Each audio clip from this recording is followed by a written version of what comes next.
I think we are live, and with the interest of time, I think we should start because I know many colleagues are still joining. Welcome to the third and final day for the New Jersey Climate Education Summit, and it's really been fascinating. Alison and I have just been discussing how fascinating the last 2 days have been.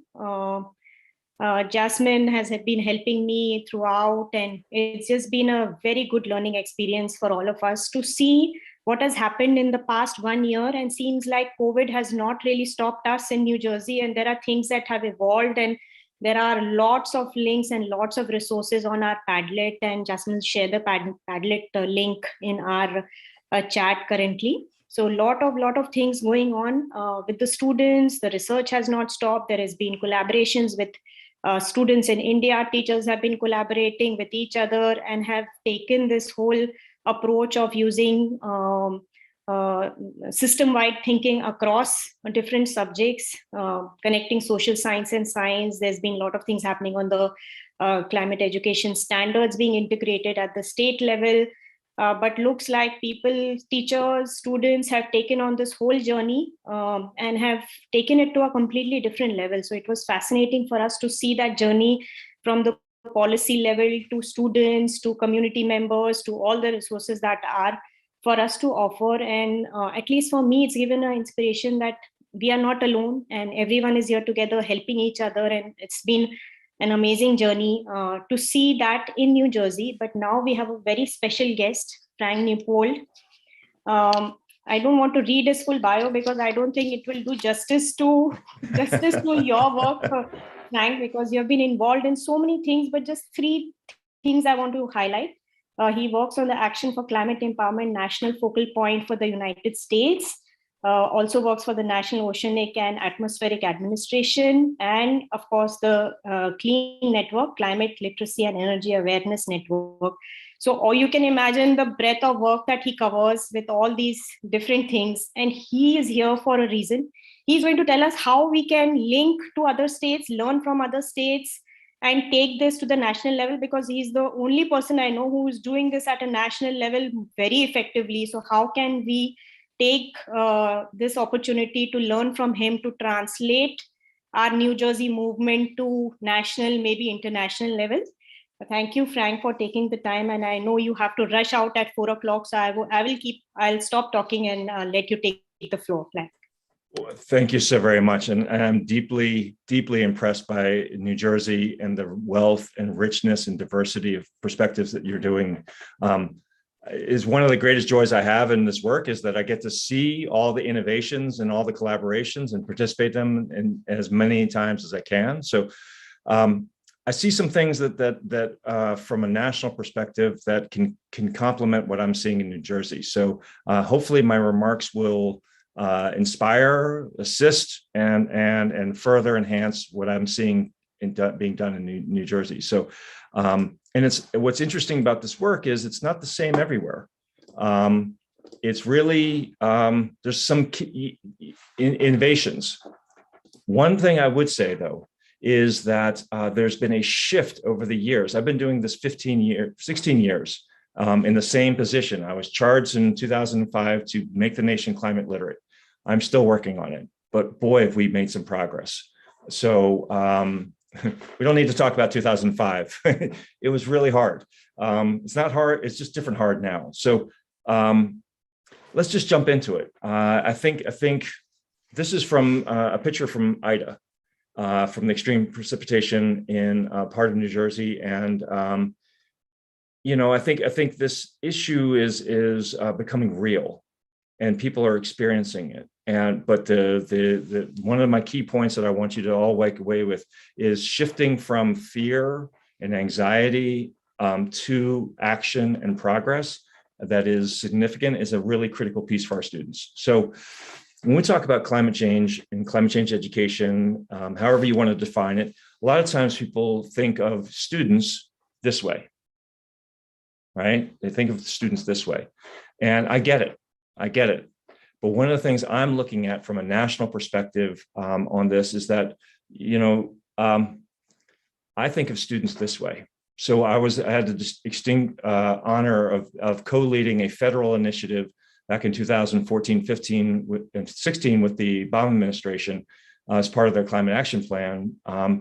And we had an opportunity to bring young people into the White House and talk with senior leaders. You can see Administrator of EPA, Gina McCarthy, who's now the climate lead for the domestic policies. And they had an opportunity to speak with her. And if you can read what's there, this is what they said they would like us to do with them. And I've always kept the slide with me because it grounds my work. And I want to, because I was a middle school teacher, I was a high school teacher, I loved it. But this is actually a really important piece of why they want to be at the table with us, not instead of us, but with us. They want to be connected, and that local, I think, is an important piece. It could be state, it could be New Jersey, but notice that last word, solutions. This is a really important piece. They want to be grounded in the solutions, part of the solutions, excited by this and contributing to the solutions. And they all the way back in 2015, they wanted an integrated climate environmental education into the curriculum, which is what New Jersey has done for the nation.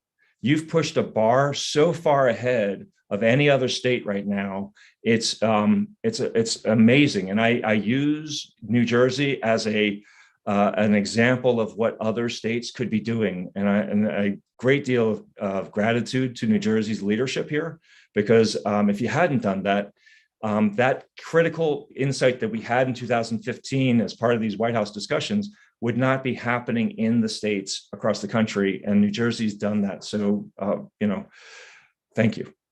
Seriously, thank you.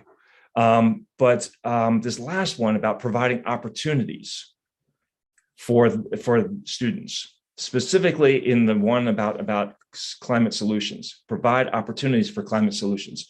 I'm just shortening it, but I think you get that's something that I still see missing in a lot of efforts, and it needs to be really pushed way far forward. So, I grabbed this, it's a little cut off here, but you can see, so I was in 2018, your governor was talking about this massive push into offshore wind for the state of New Jersey.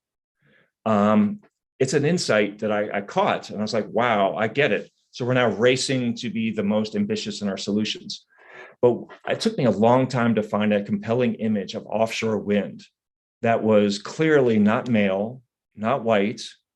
And the invitation for all of us to be part of this solution is what I see as really exciting, because it's generative, it has agency, it's empowering, and it also provides hope and in ways that are critical. And I think that framing I'm hearing more and more and more. So I just wanted to give you a sense of that. But there's obviously policy implications of what we're talking about here. So I'll give you one. I've been tracking this, and I've been waiting for New Jersey to start investing in career and technical education, associate's degrees, and even higher in offshore wind. And it's starting to happen. I used to have a slide here that was like, wait, there's no community colleges doing anything. I have an update.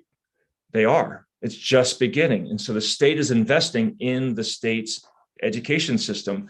But when we're also talking about the K-12 system, as we all know, career identification happens at a much younger age. So there needs to be pathways between what happens with our students who, I'm not going to use his name, but I used to have a student at the back of the classroom, drove me crazy in the classroom, but he was amazing in the field. I could see that young man or young woman being part of this growing enterprise of great work that is part of the transition to an economy that solves climate change.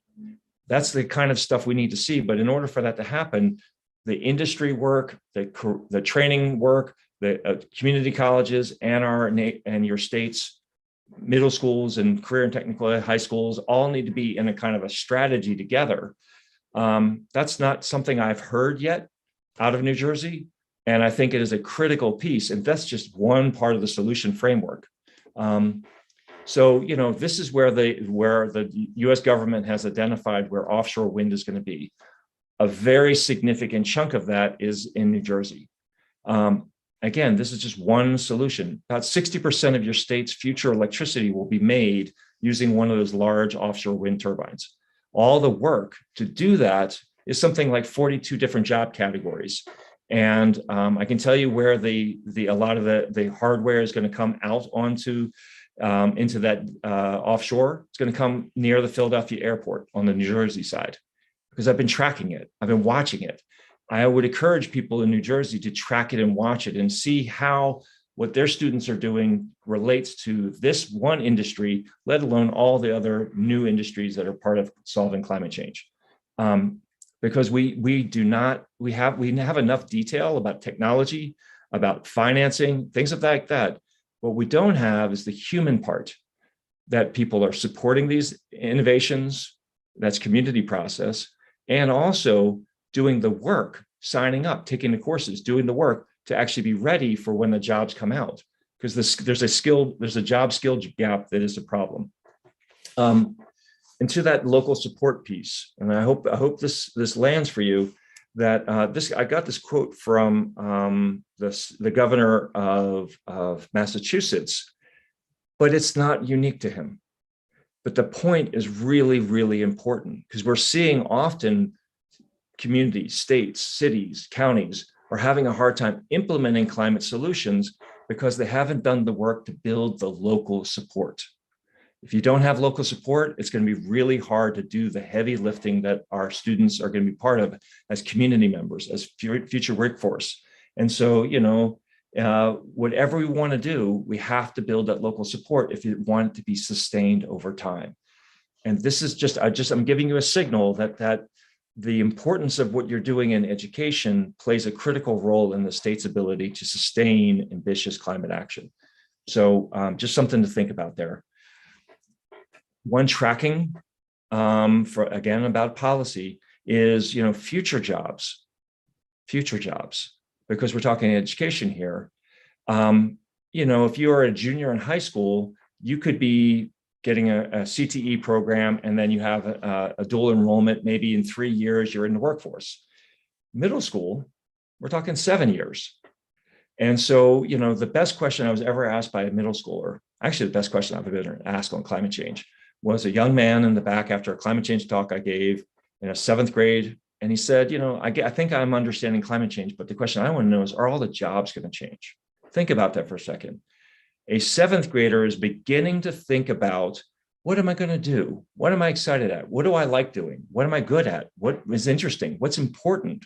What problems do I want to be part of solving? What feels good about that future? But we can't prepare them for the present, because the future is changing massively. We're in a massive transformation worldwide, statewide, nationwide. It's going to be uneven. But if you don't think about that the future that we're preparing our students to be part of is going to be fundamentally different. And the further we go lower in the grades, the more the transformation difference is. And so getting some indications of where those are, what those are, we have not done a great job of connecting where the pathways, where the workforce, what's the needs, what the competencies and skills are that are different to what we do in schools.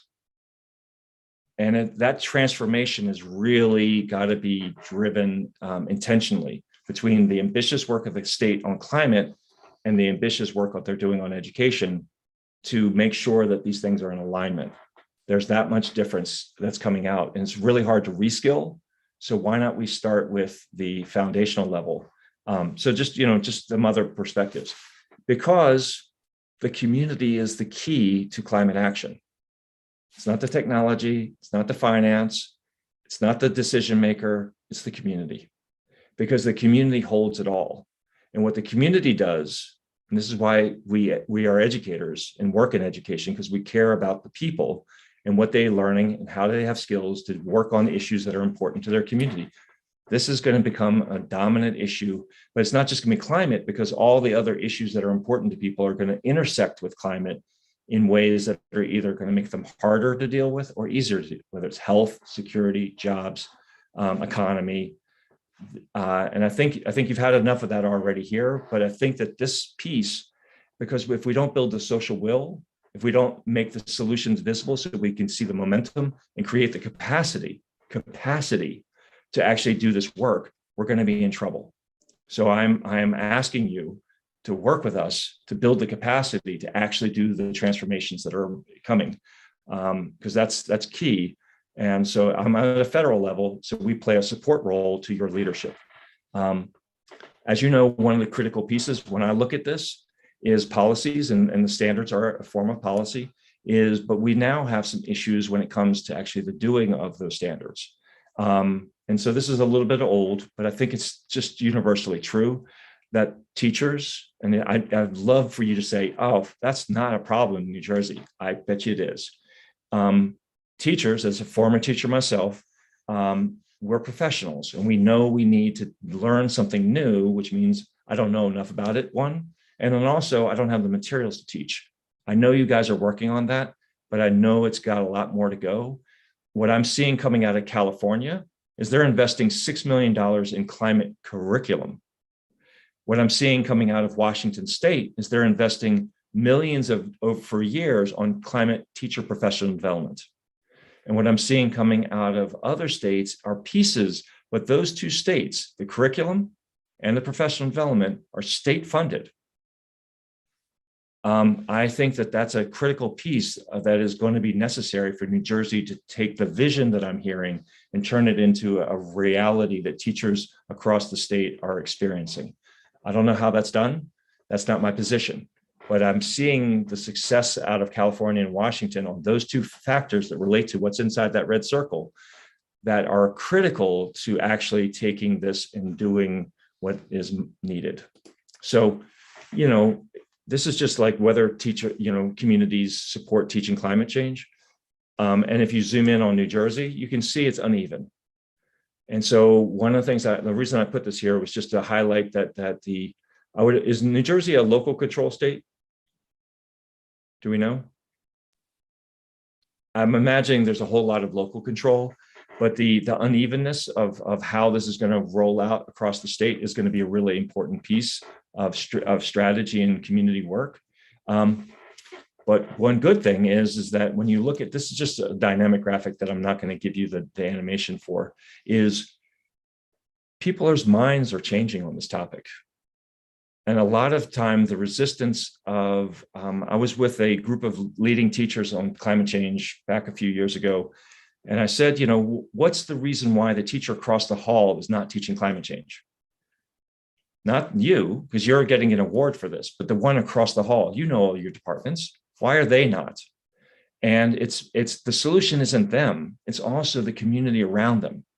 Do they feel that this is an important issue the community holds and wants to see that? So if you go back to this, you've got incredibly high support, but do the teachers in the schools feel that support? Or do they not? It's in the survey, but it's not really felt. All it takes is one parent or one colleague to kind of like throw cold water on this topic, and you get a little cautious, especially if you don't really know the subject and you don't feel comfortable. You're a professional. So, one cold water, you should have like 8. Yeah, go for it. This is really important. We really support you. If the community is not building a well of support for this, then it's going to be slow and incremental. We need, it not to work slow and incremental. So I hope you get the point there. So a couple policy points. Since you asked me to talk about policy, there's a great organization called the Coalition for Climate Education Policy. The link is there. I'll share my slides, and all the information about where to go and get this is in the notes. Here's their policy agenda. And, you're looking at government-wide coordination and the things of that nature. But the one I wanted you to look at was the programs for advancing climate-related jobs and careers. And there's a whole host of things that they're seeing from a policy perspective that when I looked at your Padlet, I was like, jobs and careers isn't what you guys are talking about. I did a search. And I think that that's a really critical piece for getting past partisanship and resistance, and also ensuring that we don't give students a lot of problem and not enough of agency and hope and solution. I'm telling you, when they talk about climate change in the school, they hear problem. And that what they really need is the connection between, and I mean, the only state in the nation that can do this, so please hear me, is because you have an integrated approach in your standards, the ability to look at the humanities and civics and government and science and arts in a more comprehensive way. It's you have this opportunity in front of you. But the problem stuff comes out of the sciences really strongly. But then when do they talk about the solution? Where do they talk about it? When do they talk about it? The time difference between problem and solution really can't be that long. And they need to see that this is something that we can make progress on and feel empowered. So these are just some policy things that you can look at and think about. There's so much going on right now. It's why I'm only here for a short period of time. But these are really important pieces. But you'll notice that jobs, there's a lot of actions that could relate to jobs here at the national level, but then looking at how those roll into the state and the county and the state initiatives and so on. So there's another initiative. It's an international one. I imagine some people on this call may recognize this. This came out a little while ago, but I thought there was a really intriguing project that might help the people who are in the summit and look at this idea of policy, because looking at what's happening and who's doing it, the Climate Education Ambition Report Card. Did Christina already speak with you? Did I notice that she was in the agenda? Next after you is Christina. So you have some time with Christina. Yes. Ask her about this if you feel so inclined. But I think that this ambition report card unpacks indicators and metrics in a really actionable way, so you can really zoom in. I gave you 4 indicators that I thought might be relative to my remarks, but indicator metric 4 of quality climate education.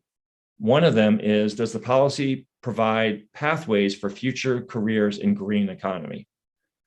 So that I'm not sure how New Jersey would mark if you did a New Jersey climate education report ambition report card. Look at it.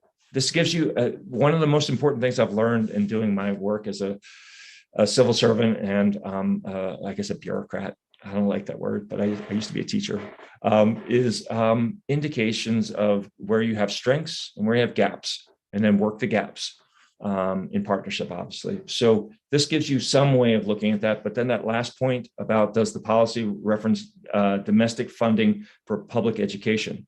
What that said to me was, like we were talking about before, about professional development and curriculum that is really specific to New Jersey. I just don't see any way around states not having to fund that themselves to really build the systems within the context of a state. Our education system is very broken in this country into states and then sometimes sub-state. National plays a small role in this. So just something to think about. You might like that. One other area that I think is important when we start thinking about jobs, this comes from the American Society for Adaptation Professionals. I've been working with them for years, and defining, developing, and training climate change adaptation and resilience workforce.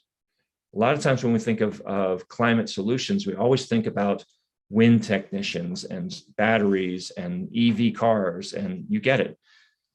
We need, especially with New Jersey, you have some major adaptation challenges in New Jersey. You're going to need people in the state to help you with reducing your vulnerabilities. Just think Hurricane Sandy or Ida. And there are people who are really good, but these are new skills, new competencies. So I would just encourage you to think about this kind of work. The link to this is involved there, but it gives you some indication that we have to spread the way we think about this. But I got to come back to some core education points.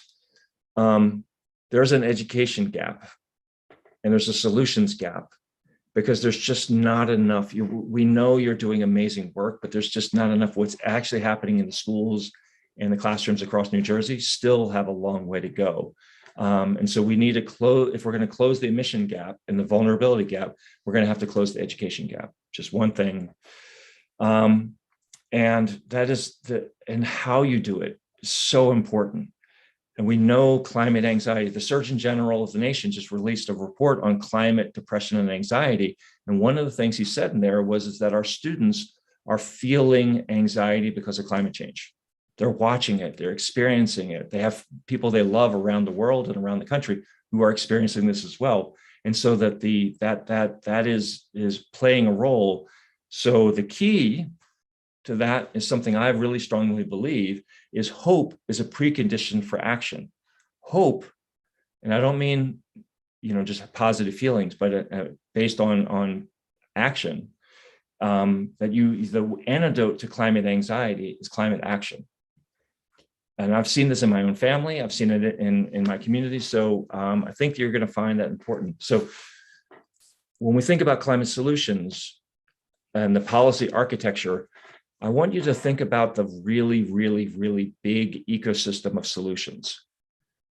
This is an international project, Project Drawdown, and the 100 solutions they have. But the reason I'm putting it here is so you can see all the kinds of solutions that are involved in generating an economy and a communities that actually are contributing to the solutions.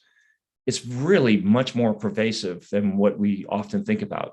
As I said, it's not just solar panels and wind turbines and batteries and EVs. It's way bigger than that. And so this just gives you some space to think about that architecture of solutions. But I want to close out my remarks with another one, something that's closer to my home, and it's also closer to New Jersey. Aquaculture. It's one of them. But, aquaculture is going to play a critical role in solutions, both in carbon reduction, resilience, economy, and adaptation. This is somebody from the NOAA Sea Grant in Jersey who's working on aquaculture. Aquaculture is a huge opportunity for jobs, for people who love the water, work on the water, but whatever ecosystem they're working in, it might be getting challenged. Aquaculture opens up a lot of doors. This is a sneaky one. You wouldn't probably have thought of aquaculture as a part of climate solutions. I put it there on purpose to help you see a much wider ecosystem of opportunity for especially communities where they're not thinking, they don't see themselves in that solution. So I want to leave the slide with you because there's so many other amazing organizations out there that are primed to work with you, to partner with you in New Jersey. A lot of times when I talk to states, they're like, you tend to think about yourselves as a country, like we're doing our work together. That's great, but you have partners all over the place. So when I mentioned the Washington State Professional Development on Climate Change, that's Climb Time in Washington State. 10 Strands, California, they're the ones that got the money through San Mateo County, through the state, to do climate curriculum. And there's other organizations that are doing really amazing work. You already heard from Emily Fano from New York, on the risk curriculum. So these innovations, these projects that are ahead of some of the things in New Jersey, they give you an accelerator opportunity to do really important work. So, one of my jobs, is one of my many titles, is coordinator. And it's a really powerful role because if anybody wants to talk to any of these people, I'm more than happy to help make that happen if you need any help. Like the Clio Institute down in Miami, I would think is very aligned with what you're trying to do in New Jersey, or EcoRise out of Texas. You just keep on going down the list. It's so many. So please partner, but also keep on doing such amazing work. I am deeply impressed with New Jersey. And every time I come to one of these events, I'm like, ooh, that's another interesting partner and a collaborator in work. But I also appreciate that you have people from all over the world, because the world's watching.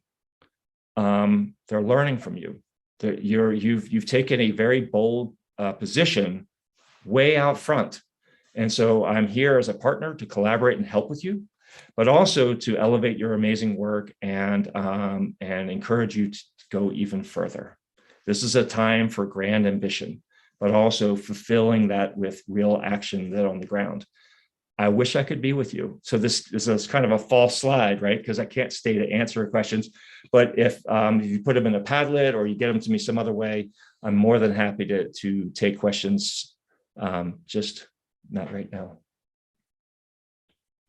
Thank you, Frag. Thank you for your amazing presentation. I think you've given us a lot of things to think about. So we will chew on that and we will come back with our questions to you later on, and definitely not leaving you right now, but really leaving you right now, but not really. So we can Thank you. come back and continue our discussions. Thank you so much, Frank. So wonderful. Thank you. Be well. Have a wonderful summit. Thank you. Great. So please continue to submit your questions on our Padlet and on our chat as we go along. Today happens to be a day with the storm and with many things happening together, and our panelists have to leave just at the just at the end of the presentation. So we will continue our discussions going forward.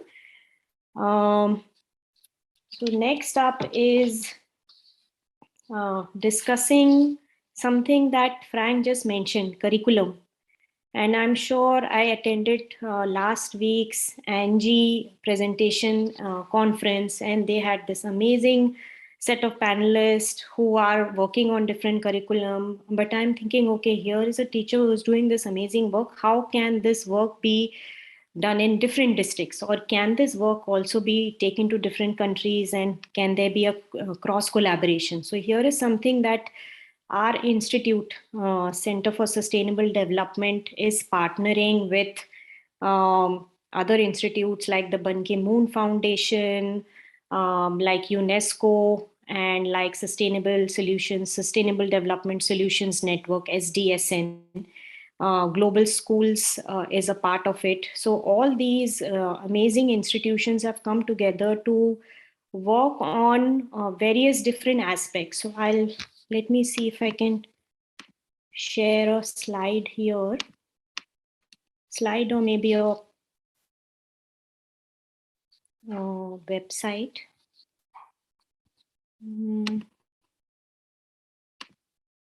Here.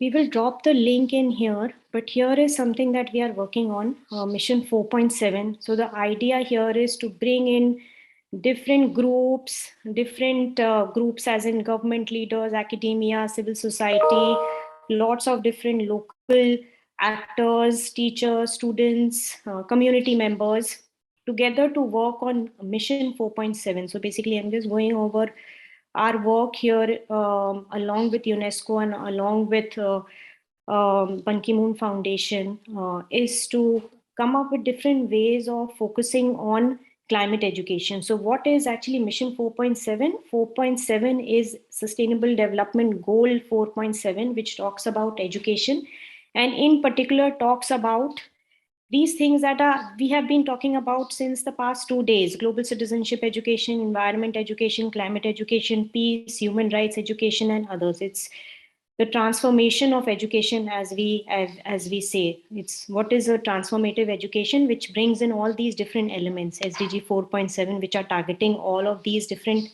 elements. So far, what I see in New Jersey is that we are doing an amazing job with climate education. And in the past 2 days, I've been seeing that climate education has been the focus, but there are a few instances here or there where we focused on climate justice, social justice issues, human rights issues. So I think those need to be integrated as well, along with the global citizenship education, which is a big part of education for sustainable development. So the coin has two faces. One is education for sustainable development and global citizenship education. At least what we've seen in the past COVID times is that we can't tackle one or the other. It is intersectional, and it is what we need to bring together from different elements. So here is what we've come together. We are seeking, there are these organizations that are here, but we are definitely seeking more partners. We are seeking institutions, we are seeking community members, community organizations. Here are all the leadership level group, here are all the advisory group. I just want to go on to the partners where we are listed, these partners. These are the entities that have come together to form this Mission 4.7. It will be really wonderful to get different community members. It will be wonderful to get your inputs and be a part of Friends for Mission 4.7, because as we all, and I think all of the panelists here mentioned, that we are not cannot do this alone. We have to be in partnership with each other. We need to really work together. So here is our chance of coming together and working together as a group. Here are the main entities that have come together. But as I mentioned, the work will be completely unfulfilled if we all together don't collaborate in this particular mission. So for now, what have we been doing? There is, let me see if I can, yes, this is the platform that we have created, beta version so far, with people that many of you know. Here is the quick team that we had assembled together to work on this, including us, including some of our advisors. Mike Haynes, as usual, we know. There are some teachers from India. There are some teachers, professors here at the Center for Sustainable Development and then Columbia University. But there are also many people that are not listed here, including Betsy, who has provided input for on this resource as well.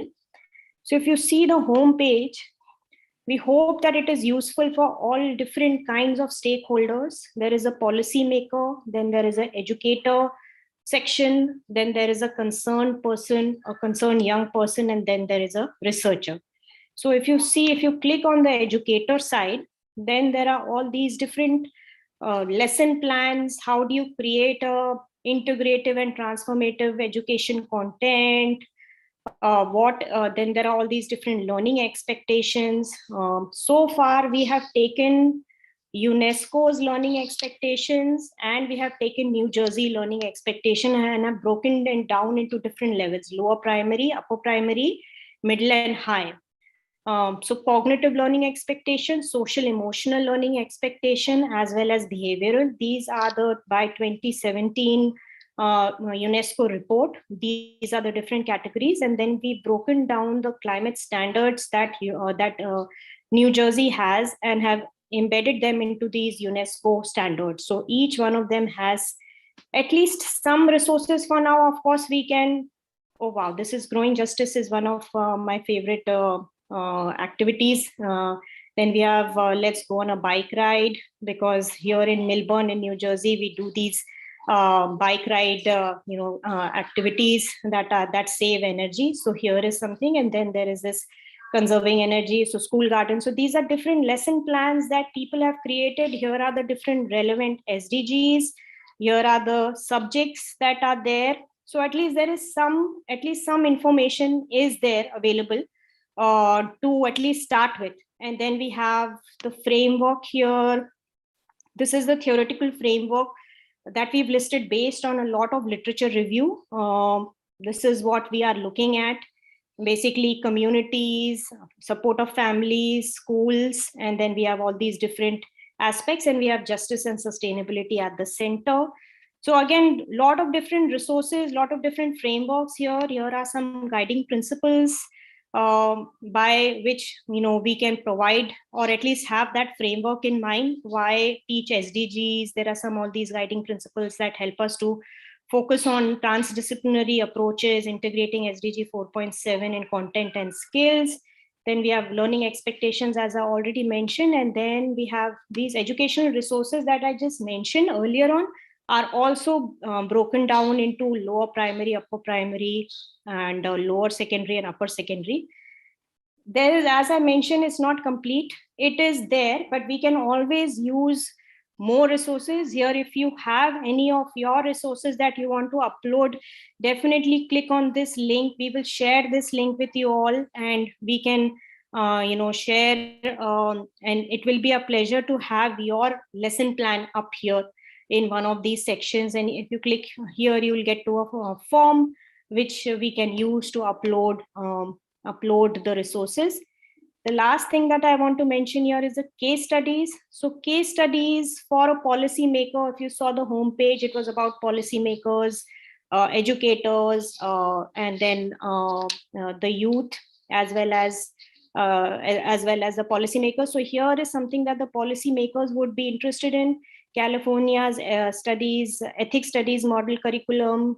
Then there is environmental education in India, New Jersey, climate education integration. So here you get a different range of policies based on curriculum that have been useful for different states to get a sense of what policies are helpful, what policies can be adopted, just to get a flavor. We also have Ghana somewhere, it's not here, but maybe some other page.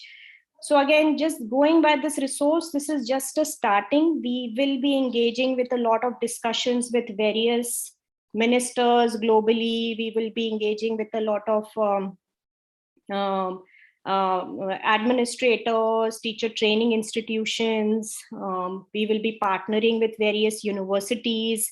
And next time round, we need to be really, when we have this, we've just been having a discussion with Alison here, and we've discussed that how we can make this whole conference more collaborative. So we open discussions for more collaborations for content development, as well as to have a much more engaged discussion on how we can bring in different organizations and be a part of this mission 4.7. We will be doing a lot of fireside chats, as we call them, 30 minutes of getting these 4.7 champions, mission 4.7 champions, and learning from them. Their videos can be then converted into different MOOCs that are free of cost online. All of this material that I just showed is just a starting point. It is all free, and it is now up to us on how we can populate it from various different partners and from various different content providers that we are engaged in. So that's again just a starting point of having a discussion. I have invited, Ishan is here. I've invited Ishan, who I have not had a chat with about this. This is his own interpretation of whether this youth section was helpful for him or not, or in what ways we can make it more helpful. So Ishan, over to you for your initial reflections. I know you have not really used it much, and I shared it with you. So your initial reactions are welcome to maybe change this from beta version to like a better full version when we are ready for it. Ishan, over to you. So hello everyone. My name is Ishan Jain, and I'm currently a freshman at Millburn High School in Essex County, New Jersey. Today I'm here to talk about the huge impact of Mission 4.7, the platform, had on me in my journey as like a young concerned citizen, and in the learning about like the most fundamental existential threat, climate change. So my introduction to Mission 4.7 started recently, but I started as an eco ambassador just last year, and the Eco Ambassador Initiative engages young citizens, scientists, and activists in conducting research and mobilizing their communities towards solutions to sustainability challenges, receiving training opportunities from experts at Columbia University. I participated in Esri's ArcGIS SDG14 program, where I worked with fellow peers in my town to collect data about how the pervasive problem microplastics in our waterways by collecting and testing samples of water from the Rahway River.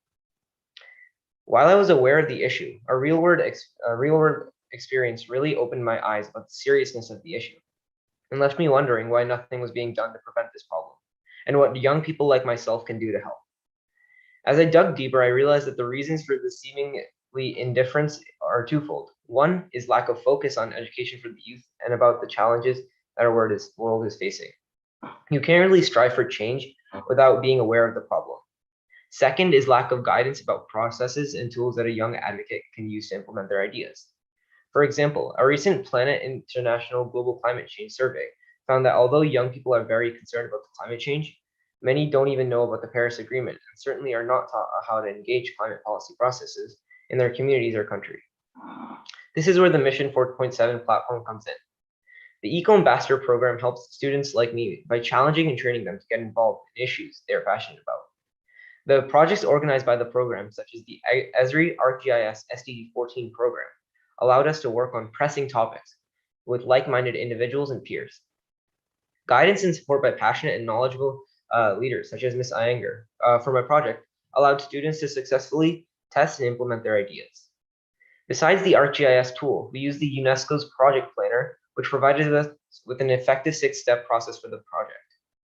Throughout the process, we implemented the UNICEF toolkit for our research. In addition, Mission 4.7 has a youth advocate guide, which has helped expand and solidify my understanding about the global issue of climate change. The Climate Change Guidebook, from which the Sustainable Development Solutions Network, or SDSN, helps prepare the youth all around the globe by providing them with an in-depth understanding of the topic. It focused on climate policy as well as providing them with technical solutions for the mitigation of the impact of climate change and environmental problems. One thought that made a huge impact on me as I read the guidebook was, and I quote, "The world does not need one perfect act of kindness, rather 7.7 billion imperfect ones." When I read this, it helped quell my doubts about whether what I could do really mattered. From planting trees to participating in community cleanup projects, I felt assured that my efforts were not in vain. I've also been exploring the content of Youth Leadership in Climate Policy Workbook and Facilitator's Guide. This guide is provided by the Plan International and Unbounded Associated and educates students about the issues of climate justice and equity, on how climate change impacts various groups of people differently around the world. The guide also provides targeted content and activities that provides the youth with a platform from which they can use to develop their own plans to make improvements in their own communities. The various platforms under the Mission 4.7 umbrella have provided me with a place to connect with my peers on topics I'm interested in. And as I have become more familiar with this platform, it has made me wonder about the huge untapped potential and power of our youth in solving and mitigating problems related to climate change. If only our local, national, and global education policymakers realize the importance of integrating climate education as a key and mandatory part of STEM curriculum right from kindergarten all the way to high school, we could all be talking about this shared problem with the same sense of urgency and working towards finding long-term solutions for our shared home. Thank you. Thank you so much, Ishan. I'm just glad that at least it was helpful for you in some way, and at least it is a start of a discussion. And this is what we want to do. We want to just start a discussion around climate education, around Mission SDG 4.7, which is discussing global citizenship and climate education together. But having said that, are there any questions that you have on the platform or anything else? Again, as I mentioned earlier on, it is just a starting, and we want to definitely populate it more and with your help. So happy to include all the suggestions that you have. If there are resources on specific standards, please go over the standards and let us know if there are any specific things that we can upload on the website, on the platform. And then also, if you have other questions or other collaboration opportunities, we are happy to see how we can engage and maybe have discussions and chats as we go along. Again, a bigger discussion to have, but just wanted to broach the topic because Alison and I have been thinking about how to engage different partners on curriculum development, teacher trainings, our own professional development in terms of where we need to go, what do we need to learn. And I think this conference was a great way for me to learn about all the wonderful things that a lot of different stakeholders are doing. Alison, anything that you want to share that comes to mind? I think you're on mute. Thank you. You think I'd get it by now. I'm looking at these resources. I'm looking at the guides that are here, the Policymakers Guide, Educators Guide, Youth Advocate Guide, Researchers Guide. I think this is all wonderful, and I want to make sure it gets referenced in the websites that we're creating for New Jersey's curriculum standards. This is fantastic. I see a message here I'd like to read. And it's from Lydia Stiles. It says, I know this may seem counterintuitive, but one method of getting everyday teachers to use lessons may be through sites like Pay for Teachers. Yes, Lydia, we're actually working with a site called Subject to Climate to do something very similar. And it will have ready to go materials that you can look up by grade or topic. I just want to add that we've been using some of this material to do Fridays for future discussions. Here in the mornings, we'll have to think of different times. It is going global. We will be starting things in Malaysia, Kuala Lumpur as well. because the time difference is not what we are used to here. So again, lot of different ways of working together, and then seeing how we can actually take it forward as a community, as a collective. At this point, I think I actually want to share quickly. A colleague of mine had asked me to share this slide with you all. It's from my one of my friends at Bard College, and he does David Blockstein, and he does these, if you're not aware yet, World Teaching Climate Justice. So teachers, whoever, or community members, if they want to take different models from theirs and do different time teachings, that's again a very fantastic model to just keep talking about it, sharing ideas. It's very similar to what I just mentioned. We do Fridays for future events at different times, and I can share our listserv. If you want to be a part of the listserv, we can add on. More than the listserv, we want to hear from you and collaborate with you and see how we can do things together. Maybe this conference can be in a different form next year onwards. Ongoing discussions, Alison and I can come back later on this, but more collaborations. We will be partnering with various other universities also as we go along with our Mission 4.7 champions. But any other ideas that you have would be amazing to hear.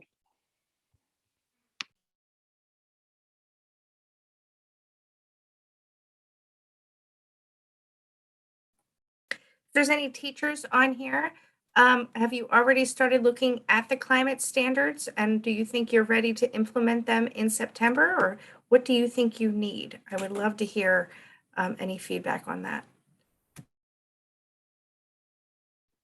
I can jump in, Allison. Hi, I teach STEM in K-5, and I think I'm speaking for a lot of teachers in the building that they're hoping for lesson plans, the resources. So we're having in late February, an author come and talk about how to talk to your kids about climate change. Harriet Sugarman, she's amazing. I'm sure most of you already know, but that's kind of our start with the teachers. And I said to them recently, we have to start getting comfortable talking about climate, and then we need to be really comfortable teaching climate. So let's start these conversations now. And what they're looking for is, yes, those are perfect, right? Lessons. And so I hope to help to deliver some of those lessons to the teachers, just to give them lessons that we know will be helpful to them, because there's so much out there. And I think that that's the hard part. So this has been wonderful to just kind of narrow down some really great lessons that I hope to share out. So I hope that makes sense. Thank you for sharing, Tina. This is fantastic. I just put the subject of climate link in here. We are currently working with them to create a page specific for New Jersey that matches directly with our new curriculum standards, since we are the first state to have that. So this will be a new initiative for both. And yes, I see your comment about having lessons demonstrated. So this year's conference was abbreviated. We're looking to do a much longer conference next year. And we're going to be brainstorming soon for when the possible dates are there for that. And I definitely can see where lesson demonstrations would be useful. Any other ideas? Go ahead. Can I just jump into that? Would be so amazing. That I was looking at what Laura said, to have some even lessons recorded. That I don't know if Subject to Climate could do something like that, where a couple of lessons could be recorded, so teachers could say, what does this look like? That'd be amazing before next year. Just a thought. I know that's a lot, but it's not a lot. It's put your wish list out there. Tell us, and I'll make sure it gets to them. That's on a wish list. That would be amazing. I agree with Laura. Demonstrated.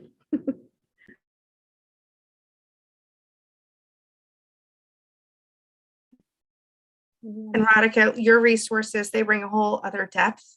I think that we can go much deeper into that at the next conference as well.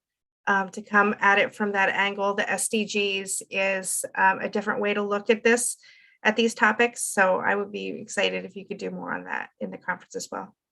Definitely, yes, Alison. And across this year, our Center for Sustainable Development is working on curriculum with the SDGs in mind, from lower primary till PhD level. So at Columbia, we already have a sustainability PhD, and that curriculum also is being revised.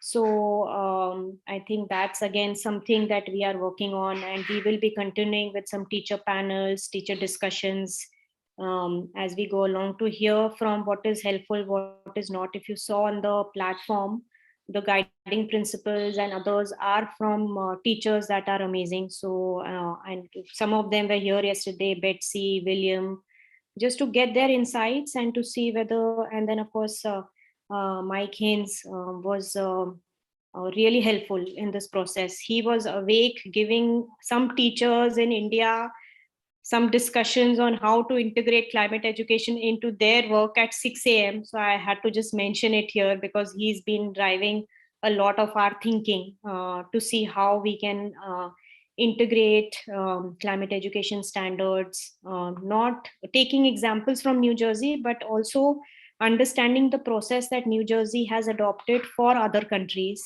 And again, similarly, we've been having these Fridays for Future discussions with 1,000 schools in India. Right now, currently, because of COVID, we are not having those, unfortunately. But when the schools are on, it's really amazing to see all the ideas that we have to take it forward and see how we can cross collaborate in different countries. So I think that's really been amazing. And this platform is just a starting of our discussion so that we can take it forward and use all the teacher expertise, have a discussion on it, have lots of ideas as curriculum, lesson plans that may be helpful for our work going forward. But again, the slate is open discussion for everyone. We will come back next year, as Alison suggested, on more lesson plans, teachers having discussions, but we don't have to wait till the end. Maybe, Alison, we can do something in September as we go along, as we were discussing. Too much to do here, so exciting.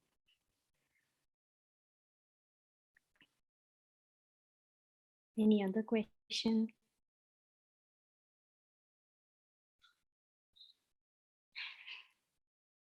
So a lot of discussions there, and hope we can make use of the Padlet and see how we can integrate those ideas. We have our next speaker here. So our next panelists had two speakers. Unfortunately, we don't have Professor Felisa Tibbets because of the storm. She has no power and is now moving to New York City. So too many things going on at her end, and she's very apologetic, but hopefully we will get her back sometime soon. I'll hand over to Jasmine for the next panel. Hi, everyone. I would like to give a very warm welcome to Christina Quagg. Christina Quagg is a social scientist with a current interdisciplinary focus on education for climate action. She's an expert on girls' education in developing countries, 21st century skills and youth empowerment, sport for development, and intersections of gender, education, and climate change. She's a co-editor of Curriculum and Learning for Climate Action with Radhika, actually. And she's a co-author with Jean Sperling and Rebecca Winthrop on What Works in Girls' Educations, Evidence for the World's Best Investment. She has published numerous policy papers, including the New Green Learning Agenda, Approaches to Quality Education for Climate Empowerment, as well as academic articles on topics in climate change education, gender, health, and international development in education. She works as an education consultant and research director at Unbounded Associates, and she's a member of the Drawdown Lift Advisory Council, Girls Rising Advisory Council, the international jury for the UNESCO Prize for Girls and Women's Education, and the Judging Academy for the World's Best School Prizes. Please give a warm welcome to Christina. The floor is yours. Hi, thank you so much, Jasmine. And thank you, Radhika, for inviting me to the summit this year. I'm really delighted to be here with you all. I just wanted to spend maybe the first few minutes just kind of giving some context in terms of how I have come to the work of climate justice and education for sustainability and so on. As Jasmine mentioned, most of my work has been in girls' education. I spent about 7 years of my career at the Brookings Institution. It's a public policy think tank based in Washington, D.C. And I did work on girls' education there, primarily trying to bring forward hard-headed evidence to ensure that governments around the world were ensuring that there were investments made to access to education for the most marginalized girls. And through that research, I began to look at the evidence of how climate change was impacting girls' access to education. And this was sort of brought on in a coffee conversation that I was having at a hotel in London during a global education meeting. And it was brought on to me by the former Prime Minister of Australia, who was an avid supporter of girls' education, and had a very simple question of what about climate change? I mean, we know girls' education is an absolutely important investment when it comes to the ripple effects, increased immunizations for children, better outcomes for maternal health, better outcomes for infant health, increased wages, more increased food security because of increased agricultural yields that better educated girls and women have around the world. And we just know that all these ripple effects are around when it comes to investing in girls' education.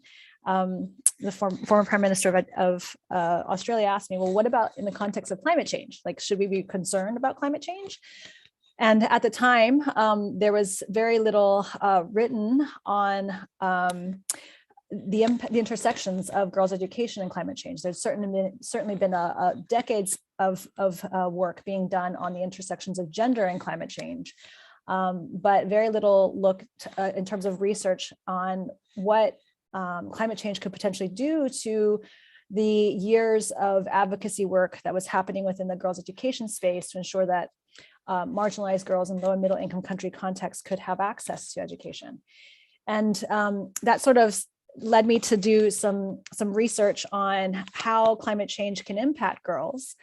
And what I saw was quite astounding in terms of how climate change can not only disproportionately increase mortality rates in terms of weather-related disasters. In some cases, girls and women can take up to, or consist of 90% of those killed in a weather-related disaster, primarily because of the existing inequalities that structure girls and women's lives in context, in low middle income country contexts, where gender inequality might limit access to important information, limit the ability to interpret weather reports or early warning signs of an oncoming natural hazard. And this led me to, really begin to dig into how we could better understand the intersections of gender inequality and how systems and structures of gender inequality disproportionately create climate vulnerabilities amongst certain populations in ways that, can reverberate into very, very negative outcomes for them over the short run as well as the long run.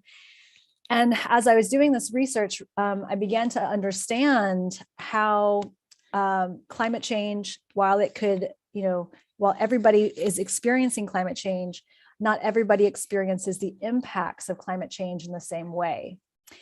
And it was this understanding that really began to open my eyes to a lot of the underpinning injustices of the climate crisis, and really beginning to look at how the climate crisis isn't just about carbon accounting or understanding how we can mitigate against greenhouse gas emissions, but it's also very much about how do we understand how underlying structures of inequity and inequality actually make the climate crisis a far greater existential crisis for some folks versus others, and typically those who have done little to participate in contributing to the present climate crisis.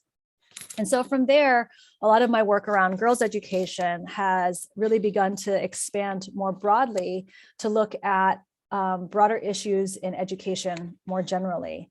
And how is the link between girls' education to more general education? Well, a lot of the recommendations that my research was leading to around ensuring that girls have access to quality education, to gender empowering education, to education about the climate crisis, education for climate solutions and climate action, was very much the same kind of recommendations that we need to be making across all of the education system, and not just education for girls. Of course, there's in a low and middle income country context in particular, of course, there is need to pay attention to the unique vulnerabilities that girls and women face because of gender inequalities.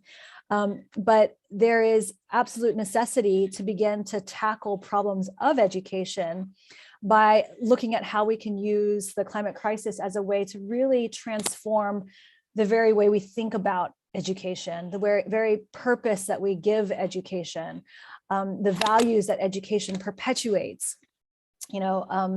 and so when thinking about sort of climate justice issues and how, at this very moment, we have a really key opportunity to begin to think about broader systems of transformation through the very way we think about how we educate students about not only how to,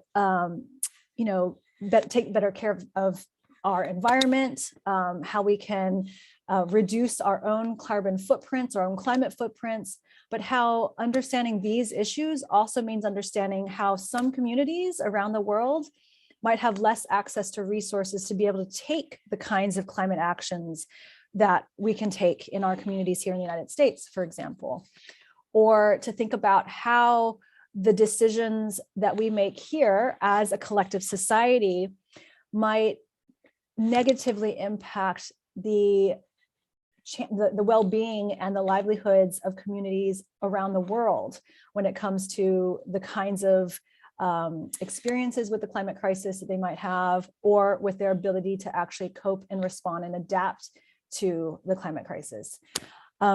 So I think maybe in terms of just kind of framing some of where my work has been around climate justice and education, much of it has really begun by looking at the intersections of poverty, gender inequality, the need for sustainable development, the need to really leverage education systems to bring about transformative change that isn't just about, placing the onus of change on individuals, but really targeting structural transformation at a much larger scale. So maybe pause there for a moment and turn over to Jasmine and Radhika for any questions, or I lean to you to how we take the rest of the time together. Yeah, we can start by asking a few questions. I know Alok has a couple of questions for you, and then we can continue with the conversation. Alok?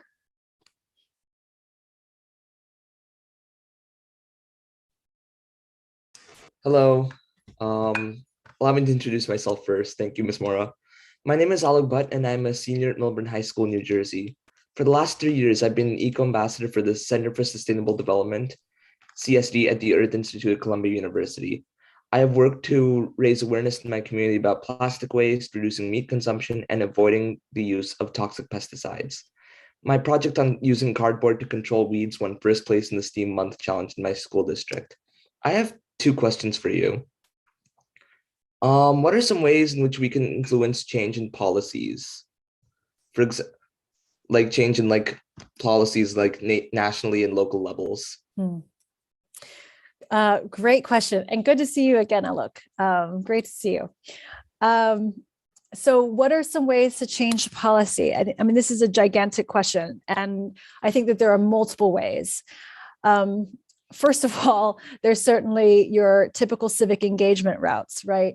Engaging with your local elected leaders, bringing forward to them the gravity of the climate crisis and the absolute necessity to address it in multiple ways, right? And it's not just about, while it's very important to think about transforming our energy systems and transforming our transportation systems, our waste management systems, it's also vitally important to tackle the broader policy change through education transformation as well. And so I think, one way that I have used sort of my professional platforms to try to inform policy and policy discussions is to really bring forward the evidence that demonstrates the extent and the scope of the problem. So in the case of the climate crisis, demonstrating what that means at a local scale, but then also importantly, creating concrete recommendations for ways that policy can address the issue. And sometimes we want policy to be the silver bullet. We treat it very much as that, but sometimes there are mechanisms that can inform or shape policy that come outside of, a legislator actually proposing a bill and, getting the legislative bodies to pass the bill. There are ways to really generate demand for that through community organizing, by raising the demand amongst constituents of elected leaders to really say, I have a solution, or I've identified a solution. This needs to be pursued at a greater scale, and really getting more of that collective voice. I think a key piece is really raising the collective action, the political agency of community members, and really showing and demonstrating that the issue is of significance, and that neglecting to pay attention to that will, have certain kinds of consequences, economic consequences, social, health, political consequences as well.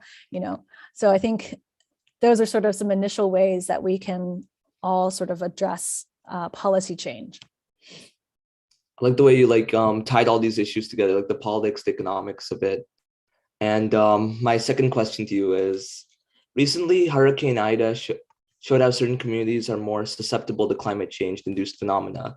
In many towns and cities, some communities and neighborhoods also suffer from the urban heat island effect, and more than others. How can education raise more awareness and inspire more innovative solutions to help these communities and make them more resilient? Yeah. Well, kind of go back to sort of the education and knowledge is power kind of adage, right? It's like, this is really, in order to be able to identify that there is a problem, you need to be able to understand what is problematic about something, right? So in the case of Hurricane Ida, or any kind of weather-related, climate-related disaster, we have to first understand, one, that the disaster or the extent of the damage that happened was made greater because of human-induced climate change, right? So if we just take it as to be another hurricane or another extreme storm, and we don't understand the significance of that, it kind of impedes the ability to say, oh, there's something wrong about this, right?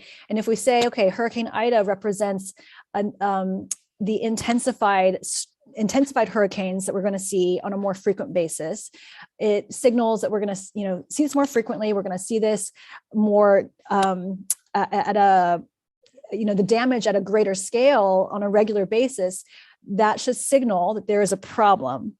And without sort of understanding climate change, it might be very difficult to understand how Hurricane Ida is a signal to all of these other problems. So kind of what I was saying before about, in some cases, in women and girls in low and middle income country context, because of their lack of access to education and information, might not be able to understand or be able to interpret the warning signs, right? Here is a clear warning sign for us. And if we don't have access to climate education, we're not going to understand the implications of Hurricane Ida. So, that's one way of how education can really help, drive some action. But then in addition to education helping us to identify problems, it also helps us to identify solutions. And importantly, solutions that are locally based, locally contextually relevant, and can, muster the political will for action to actually take place. So, what solutions might be pursued in a coastal community that has access to wealth and capital and political capital might not be the same kinds of solutions that are accessible to communities that are lower income status, that have been historically marginalized from the political process. And so education can also help us begin to identify, what are some local solutions that are possible, and then what paths or what actions need to be taken in order to make them happen. So I think, education is vitally important for being able to understand what is the problem and how can we take action. So just two very basic aspects of what education can do.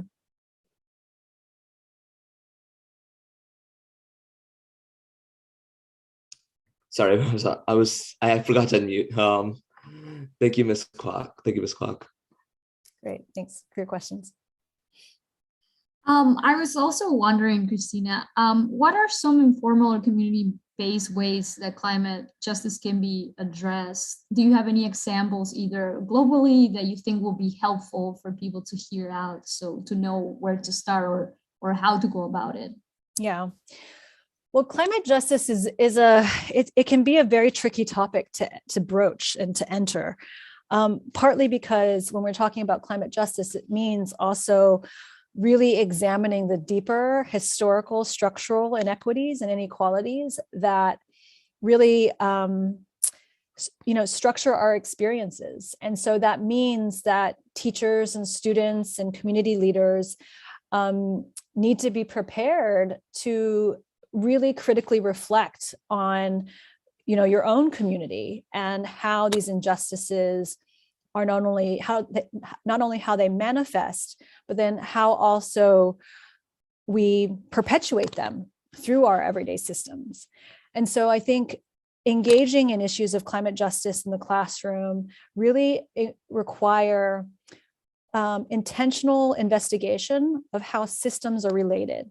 So we can't talk about climate justice without taking a systemic approach or a systems thinking lens, right? We can't understand why, if some communities are less positioned to respond to increased flooding because of intensified storms, what is it that structures their capacity or their lack of capacity or the lack of opportunity to respond.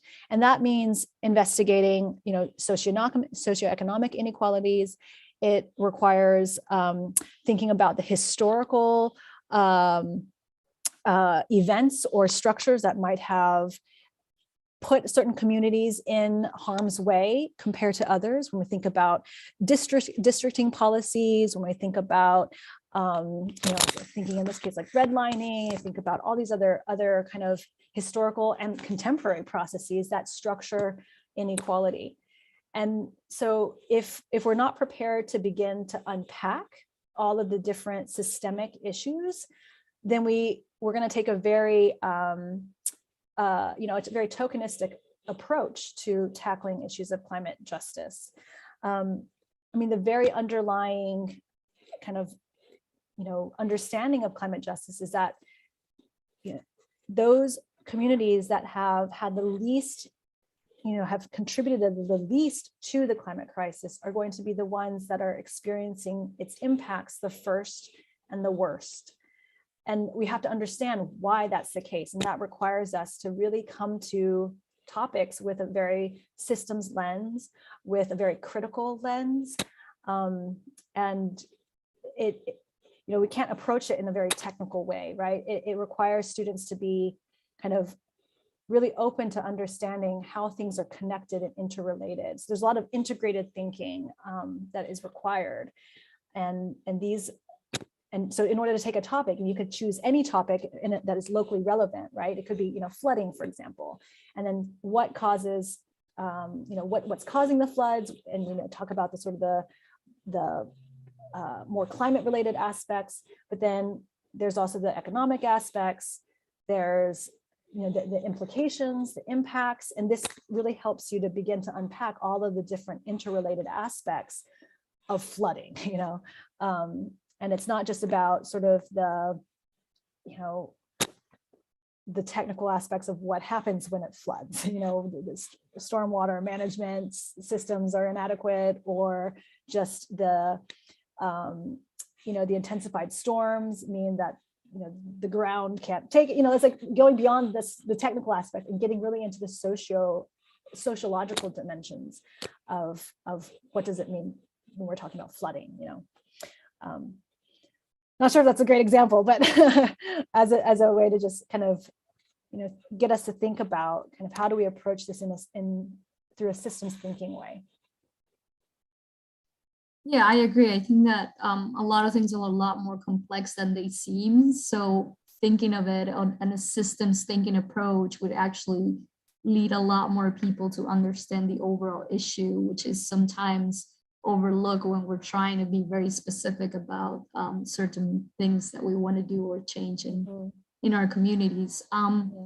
Another question that I had was, there is no coincidence that many of New Jersey's garbage incineration plants are in certain towns that affects specific demographics. But these issues are not really being raised in school. So what are some ways that communities can start raising this type of structural issues in the classroom? Mm-hmm. Yeah, and that's not no surprise too that doesn't get kind of brought into the classroom. And I think in many ways when we start talking about, you know, how do we bring climate justice topics into the classroom, we're also really trying to localize education. We're trying to make it, you know, locally contextually relevant by drawing on real world examples in our own communities, so that we can begin to understand, you know, the impacts of climate change, begin to understand how it negatively impacts some members of our community more than others. So part of that also means, you know, beginning to, in some ways, community map, right? Like mapping out your community and understanding, you know, who are the key stakeholders when it comes to those who can participate or who have access to participate in civic discussions around where certain industries are located. And then who gets consulted, who gets left out in those decisions? Where is, you know, power and money concentrated within your community?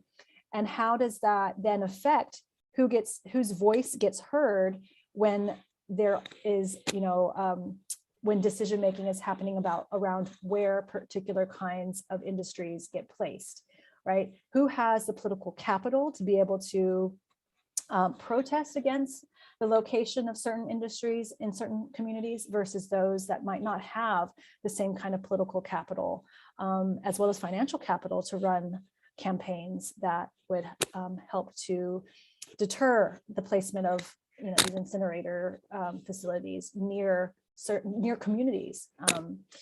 So I think, you know, I think part of this is understanding, you know, engaging in community mapping, engaging in sort of a stakeholder analysis, understanding how power is distributed unequally, and then understanding how unequal distribution of power means unequal impacts when it comes to, you know, simple things like the location of a health hazard, you know, in this case, an incinerator plant. So I think, you know, this is you know, why it doesn't get placed into schools. I mean, oftentimes the curriculum is already crowded. Teachers are already stressed to teach content that will be tested on.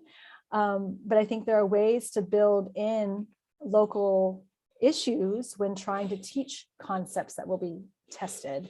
And, you know, for things like critical thinking and problem solving, or understanding spatial, you know, spatial skills, like you could integrate these by using activities like community mapping to really begin to develop some of those skills that will be tested in other ways.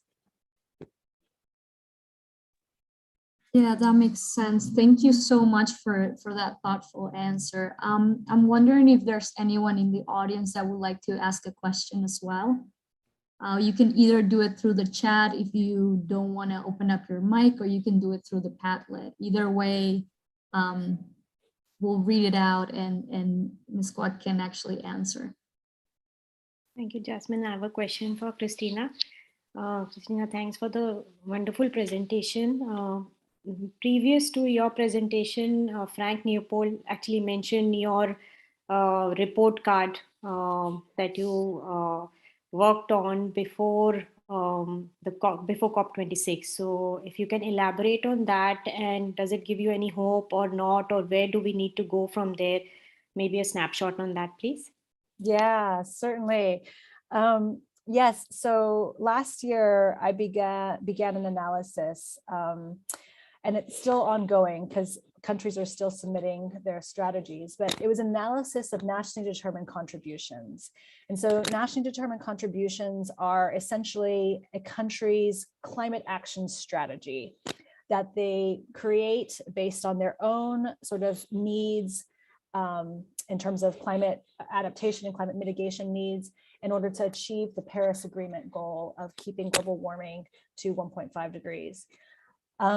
And so they submit these nationally determined contributions to the United Nations Framework Convention on Climate Change, the UNFCCC, the UN Secretariat on Climate Change. And these are intended to, mark their intended actions for the next 5 years. And so what I did in partnership with Education International was to grade these climate strategies on their climate change education policy ambition. And so I developed a series of metrics and indicators using the Education International's manifesto for quality climate change education for all, and developed these metrics and these indicators to use to evaluate countries' climate strategies to see whether or not, they were really integrating attention to education as a climate strategy.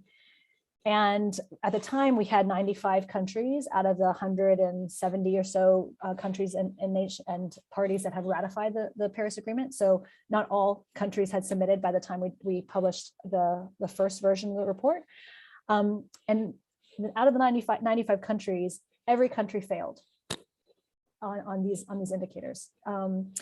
And it wasn't surprising because we did an analysis in 2019 of the first round of NDCs. So every 5 years, countries are expected to revise theirs. And this analysis was on the second, the updated kind of second round of NDCs. And every country failed, but we didn't want that to completely squash any opportunity to increase momentum around advocacy efforts to get countries to pay attention to this. So we curved the grades, and we curved the grades by, I think it was 42 points. So for the teachers out there, that's a lot. So we curved the scores, and at the end, we had a couple of countries rise to the top. Cambodia was one, the Marshall Islands was one. There's a couple of countries, right? And I mean, to answer your question, Radhika, do we have hope? I think by demonstrating to countries, like having tools like the Climate Change Education Ambition Report Card, having tools like that at least allows constituency groups, civil society organizations to hold governments accountable, because now we can say, hey, look, our NDC failed to mention climate change, failed to mention climate change education. We need to do something about this, because the Paris Agreement has a framework for climate change education. It's the Action for Climate Empowerment. It's Article 12 in the Paris Agreement. And it states that countries need to be empowering their citizens through education, training, public awareness, and all of these, educating and learning kind of activities. And so countries are supposed to do this. But they're not, at least they're not attending to it in their national climate strategies. And so having tools like this, I think, gives me hope, because then we can say, Marshall Islands, yes, you included it, but are you actually implementing it? Or we can go to, I don't know, we can go to Zimbabwe and say, it wasn't mentioned, but climate change is dramatically impacting your communities in your country right now. Let's put you together with organizations that can help you develop a more robust strategy around education and get that going, right? Let's get the funds there. Let's get the policy there. Let's get the local community advocacy groups to say we need education in our climate strategies, right? So like tools like this help us mobilize attention and mobilize awareness. They help to educate policymakers. But, we have very little time to wait. And I think right now, especially with COVID, countries are really focused on COVID recovery, economic recovery, and education budgets are already very underfunded. And getting the actual funding into this area, I think, is where I'm less hopeful about. But that's where, youth activism, that's where youth movements, student protests, teacher strikes, that's where these efforts come in to show policymakers that lack of attention to this topic has, all these different consequences, as I had mentioned in response to Alex's question. So, thank you, Christina. Any other questions from any of the participants here? Jen has a question. Yes, hi, Christina. Jen. Hi, I had a question that's kind of building on this, your last response and some of the questions regarding, oftentimes recently I've been hearing more and more about, well, education is nice, it's not necessary, you can't put a number on like how much carbon is it really drawing down, like how much is it really impacting. And I've read some stuff that you've written and others, and I'm just curious if you could talk a little bit about that and what you think might be either a response to when people ask that question or how you're thinking about that right now. Yeah, excellent question. And I think that is a big crutch for the education sector when it comes to the climate movement, is that many policymakers, many government leaders are focused on the carbon accounting. They are focused on how do they demonstrate and prove that they are making progress on their, climate actions based on carbon goals and, carbon reduction goals. And without being able to definitively say, what education does to carbon, it remains sidelined in policy discussions, right? And so I think this is where it becomes really vital for the education sector to begin working in earnest to develop ways to track the impact of education. Because when we look at even the modeling that more technical sectors are doing when it comes to estimating the reduction of carbon or other greenhouse gases by investing in their efforts, right? So if we talk about solar panels and we say, okay, if you install this many solar panels, you're going to see this much carbon reduction, right? These are all based on estimates. They're based on modeling. And the education sector, I think, needs to begin to develop its own models and its own models for saying, with this much increased knowledge, this much of, individual behavioral change can happen. This much policy action is potentially able to be passed and be able to model things in that way. It's an imperfect way to say it because education takes a while to be able to see. There's no like causal effect, right? In ways that solar panels and wind turbines and other things might have. But these are estimations, and I think we, as a sector, need to really refine our ways of communicating impact that go beyond just saying what's the immediate learning outcome, but to saying, what are the behavioral changes, what are the social changes that are enabled because of these, right, and at scale. And so I think, this is clearly an area where my attention is focused right now, where I hope more attention will also be. And as, organizations like your own and others begin to really, roll out more climate education programs and initiatives, that there is clear sort of monitoring and evaluation that happens so that we can begin to generate more data that helps us just fill an enormous data gap. Because, part of what we have now around education is looking at years of schooling data on things like fertility outcomes or things on reduced vulnerability, and we don't have data that's on quality of learning. What happens when students learn about climate change and learn about solutions. What happens when students gain the skills to take action? You know, these are things that I think we really desperately need to begin to fill data gaps on, because I think it is hampering our ability as a sector to be able to say with, you know, some level of confidence, you know, against other sectors that have numbers, you know.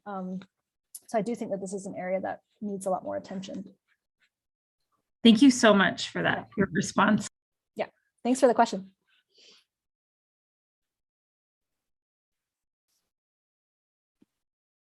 Any other question?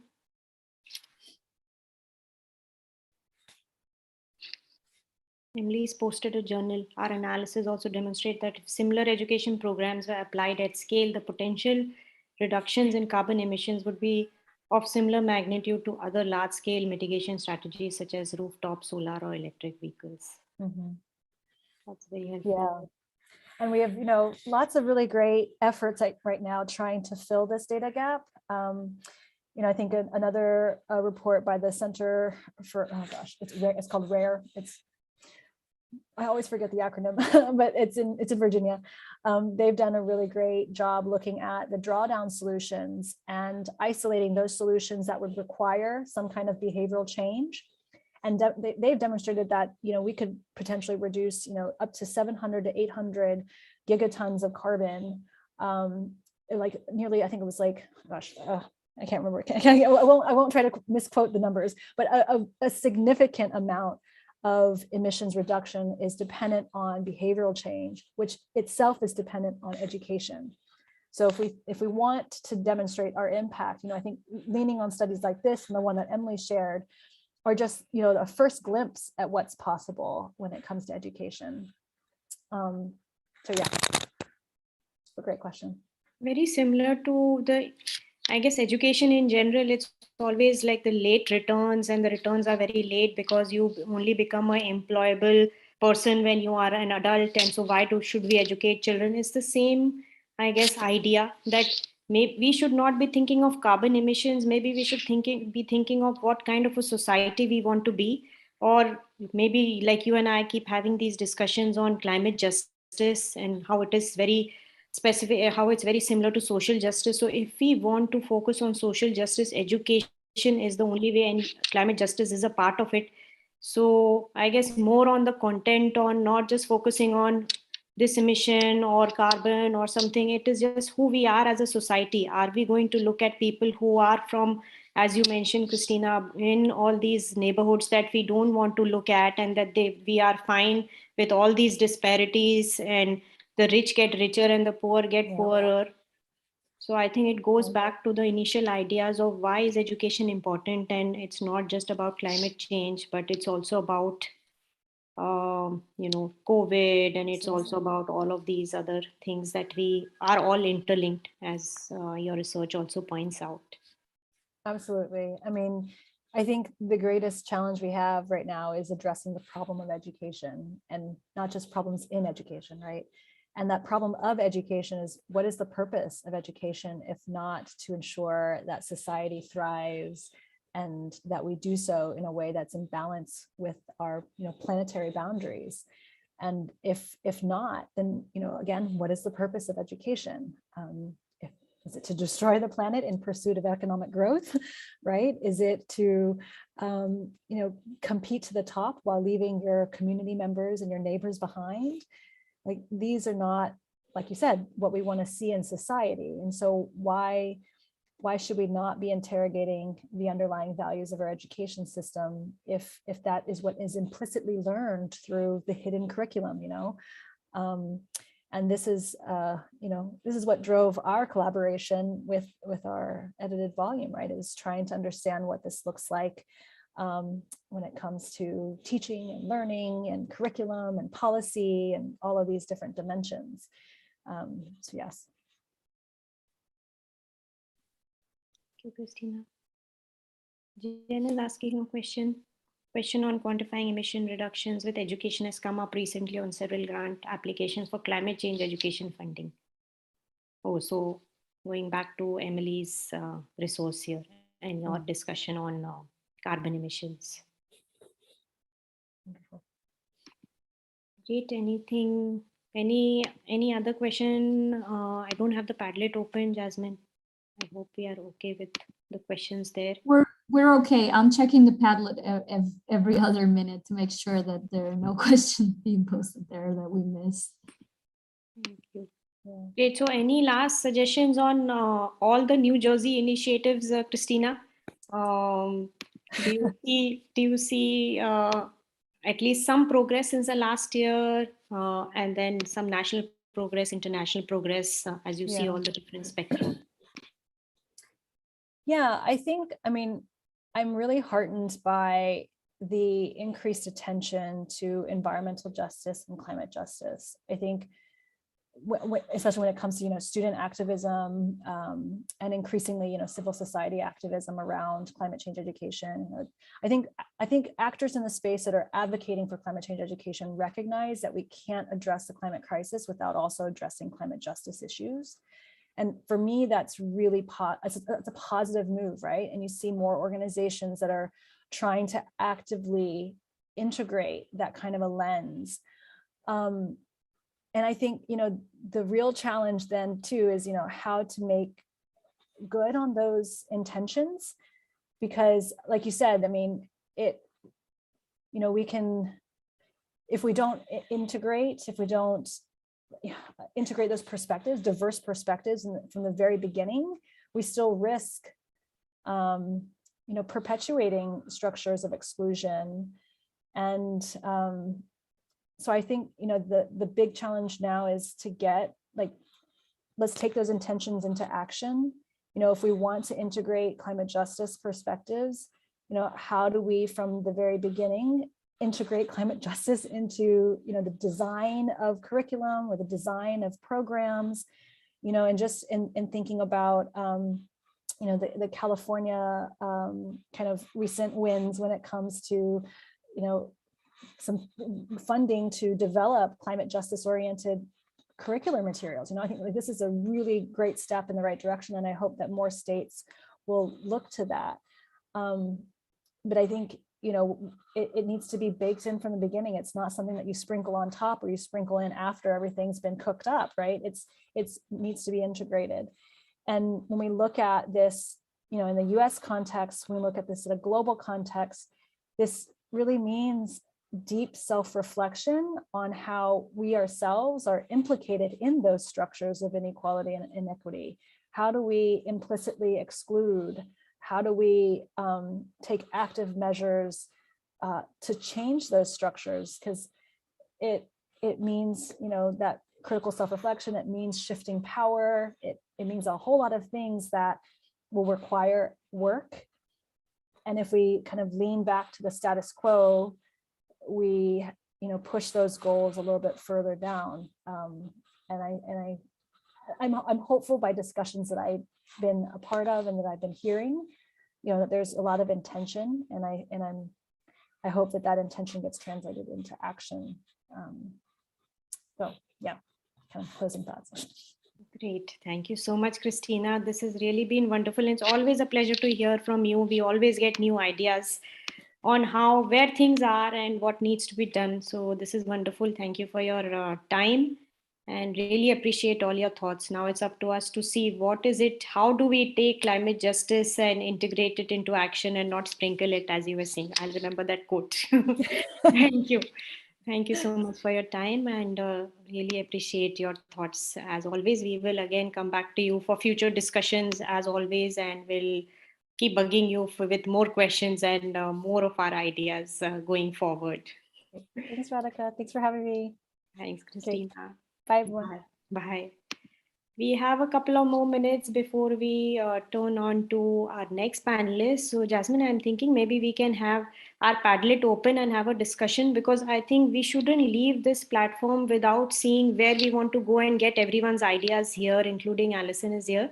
Do you want to share the Padlet and see what are the big issues that have emerged, and then we can at least get some direction on what is needed later on.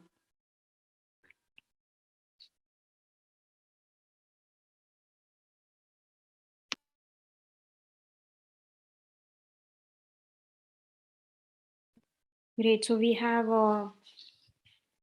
Alison has mentioned the Watershed Ambassador Program. I don't know if you want to scroll down and maybe go over, because I will not be able to scroll down, Jasmine. Yes, I'll do it as you mentioned them. There's so many resources here.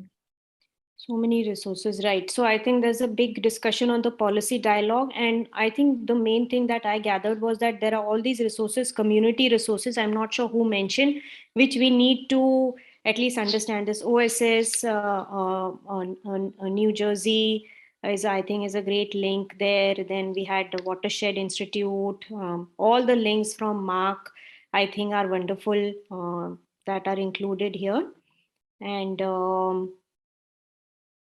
I hope everyone has taken all the notes from the Padlet, because I think they are very helpful to, for us at least, to understand where things are and what are the different gaps, and maybe based on where your location is, we can look at all these instructional resources also that Mark has provided. Then we have understanding New Jersey's climate resilience and local action. To me, I think this was fascinating because Aliana Lynch did the entire spectrum of New Jersey state as well as US, and then we had Sustainable Jersey, Randy, who was able to take us into greater depths of where New Jersey is, and seem like with the presentation that everything is either stable, not improving, or it was going in the reverse direction. So I think that's something, again, how do we translate the policy dialogue into action is something that we, I think, are all need help in. And looks like Sustainable Jersey had a lot of resources to go over all those links and all those ideas.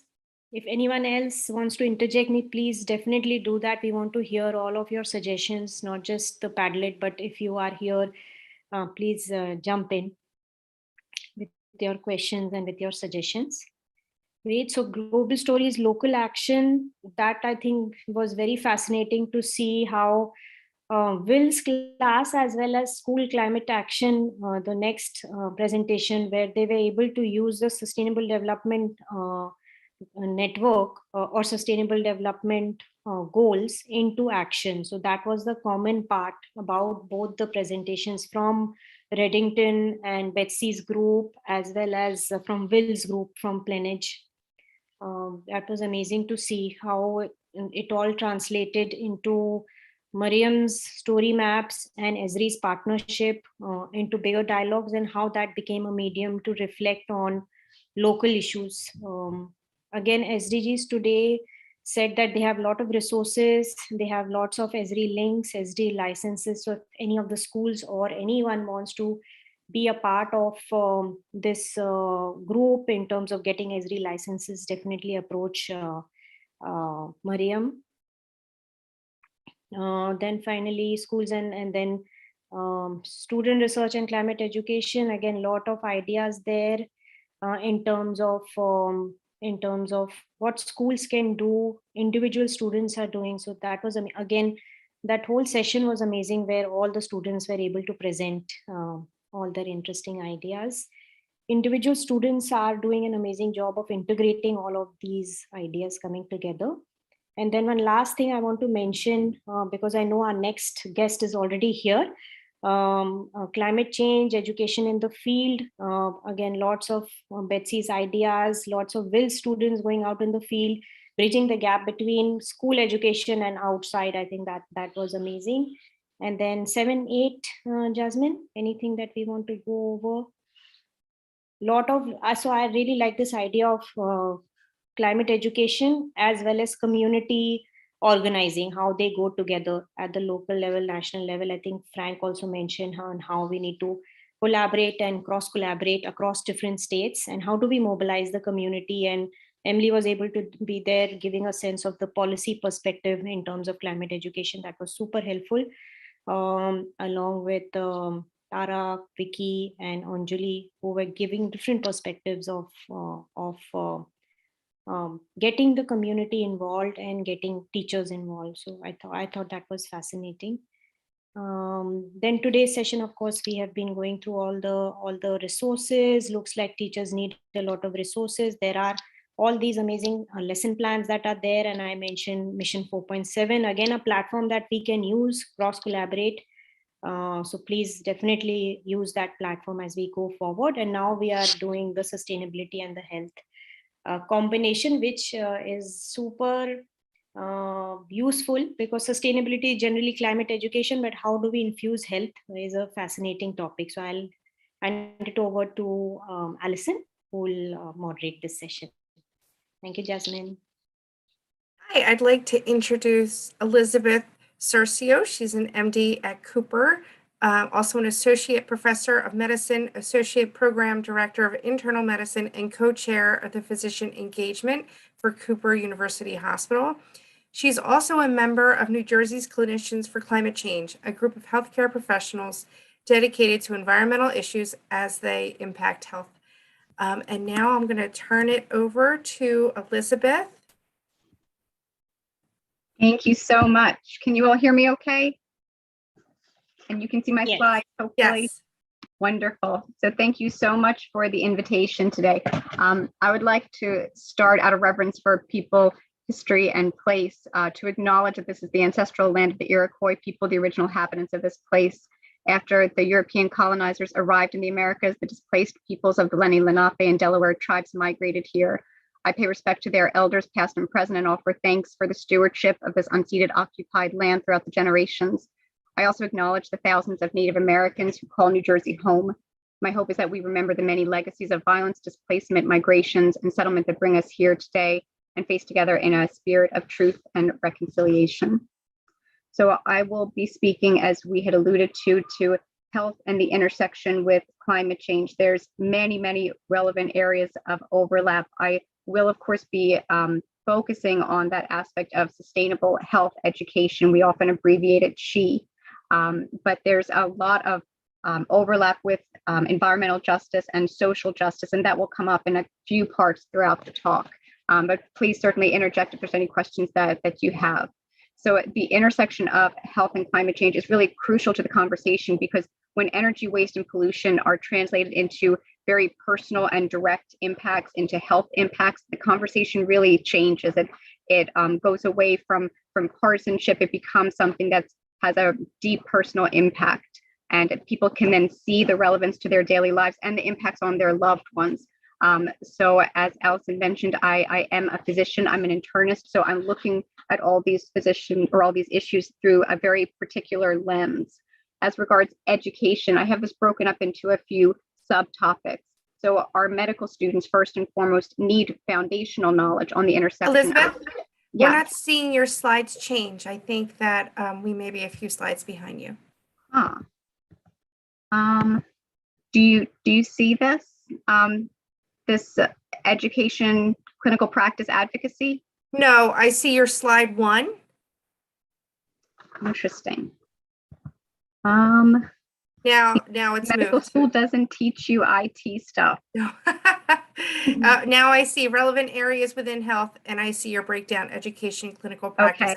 Okay. So I'll just go from this version. It's not quite as pretty, but that's okay. We can make do.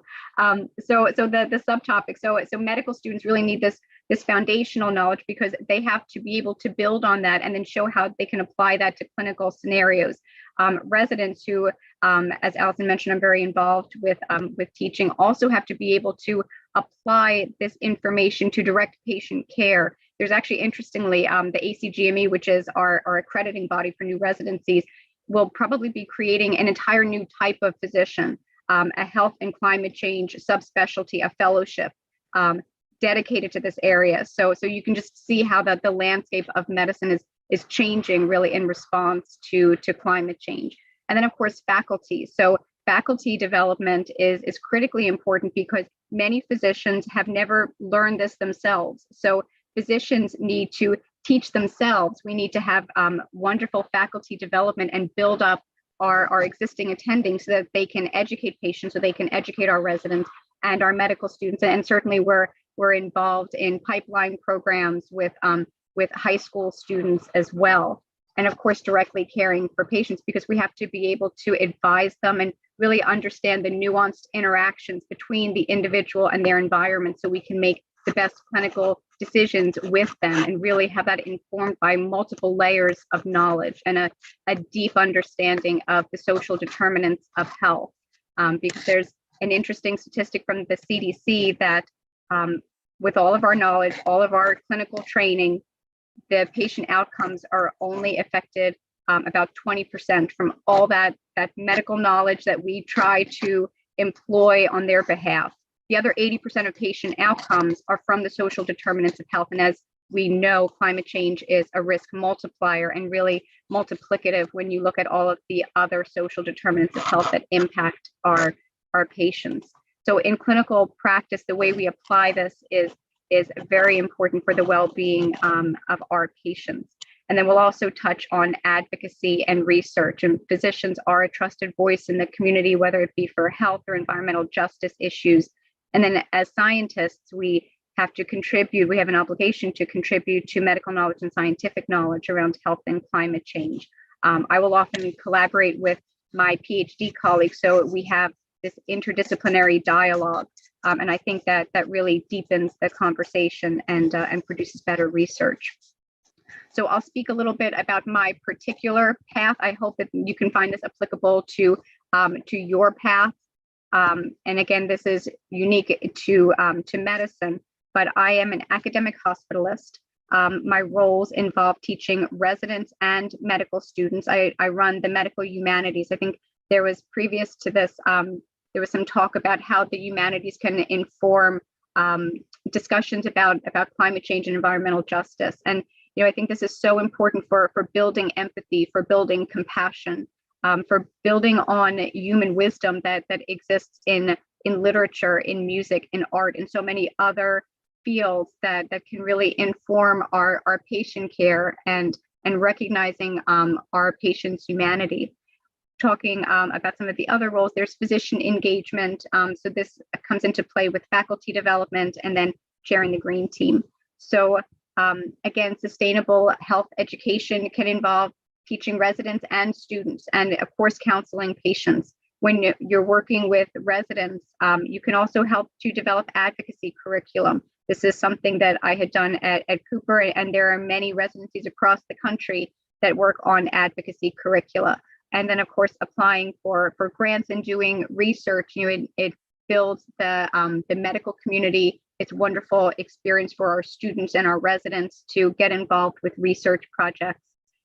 In my role in the medical humanities, we have a health and climate change course that I'll talk about a little bit later. And we're currently at CMSRU revamping the entire curriculum so that we're integrating the precepts of sustainable health education throughout the curriculum so that it's not seen as a one and done. It's not seen as a segment of a course. It's really integrated so that when we're talking about infectious disease, we're talking about vector-borne illnesses, and we're talking about changes in malarial death, and we're talking about global health.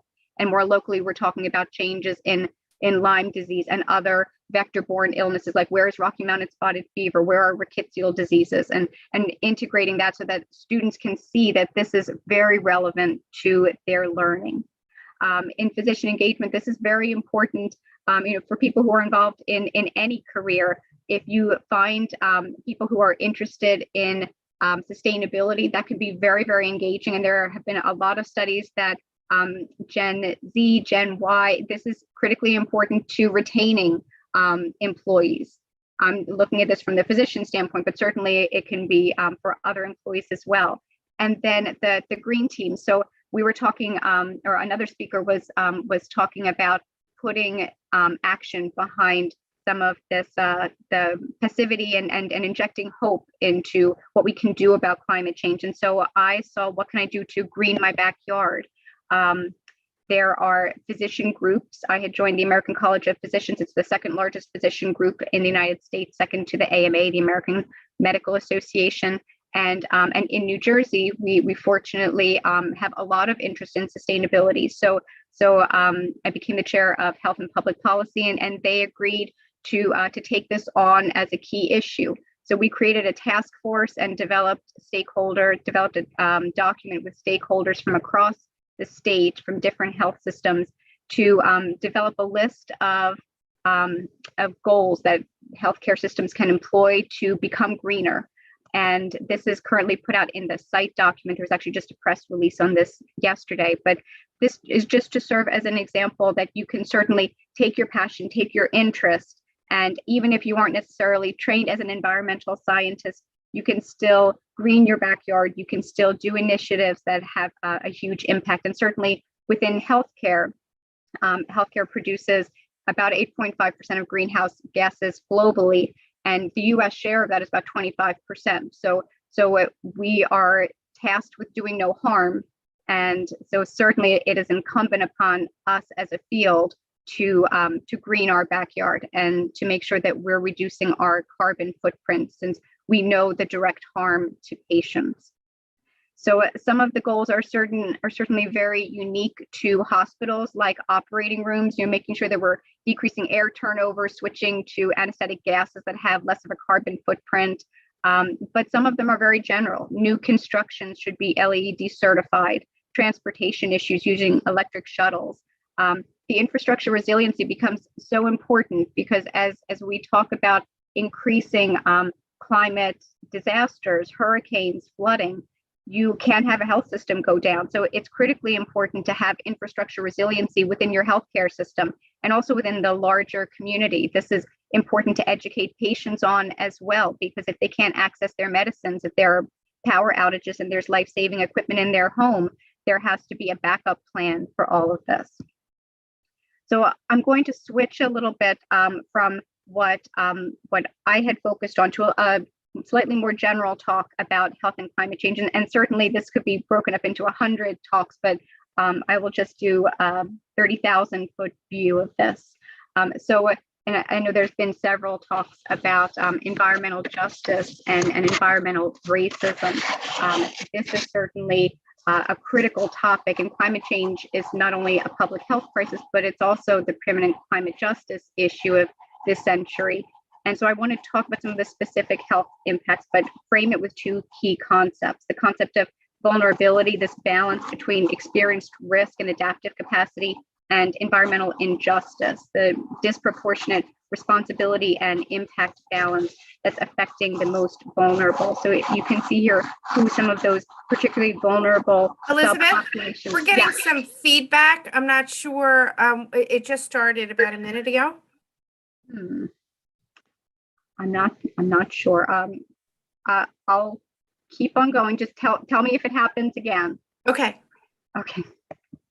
Sorry again for the technical issues. So this is actually slightly outdated now, but I think it's a nice graph just to demonstrate the impact on global deaths. This is actually probably an underestimate. Newer estimates from Karin Vorna out of the T.H. Chan School of Public Health at Harvard actually puts the number at 10.2 million annual deaths. So in the United States, that ends up being about 350,000 premature deaths related to pollution. And you can see that it far outstrips tobacco, alcohol, drug use in terms of the magnitude of the impact.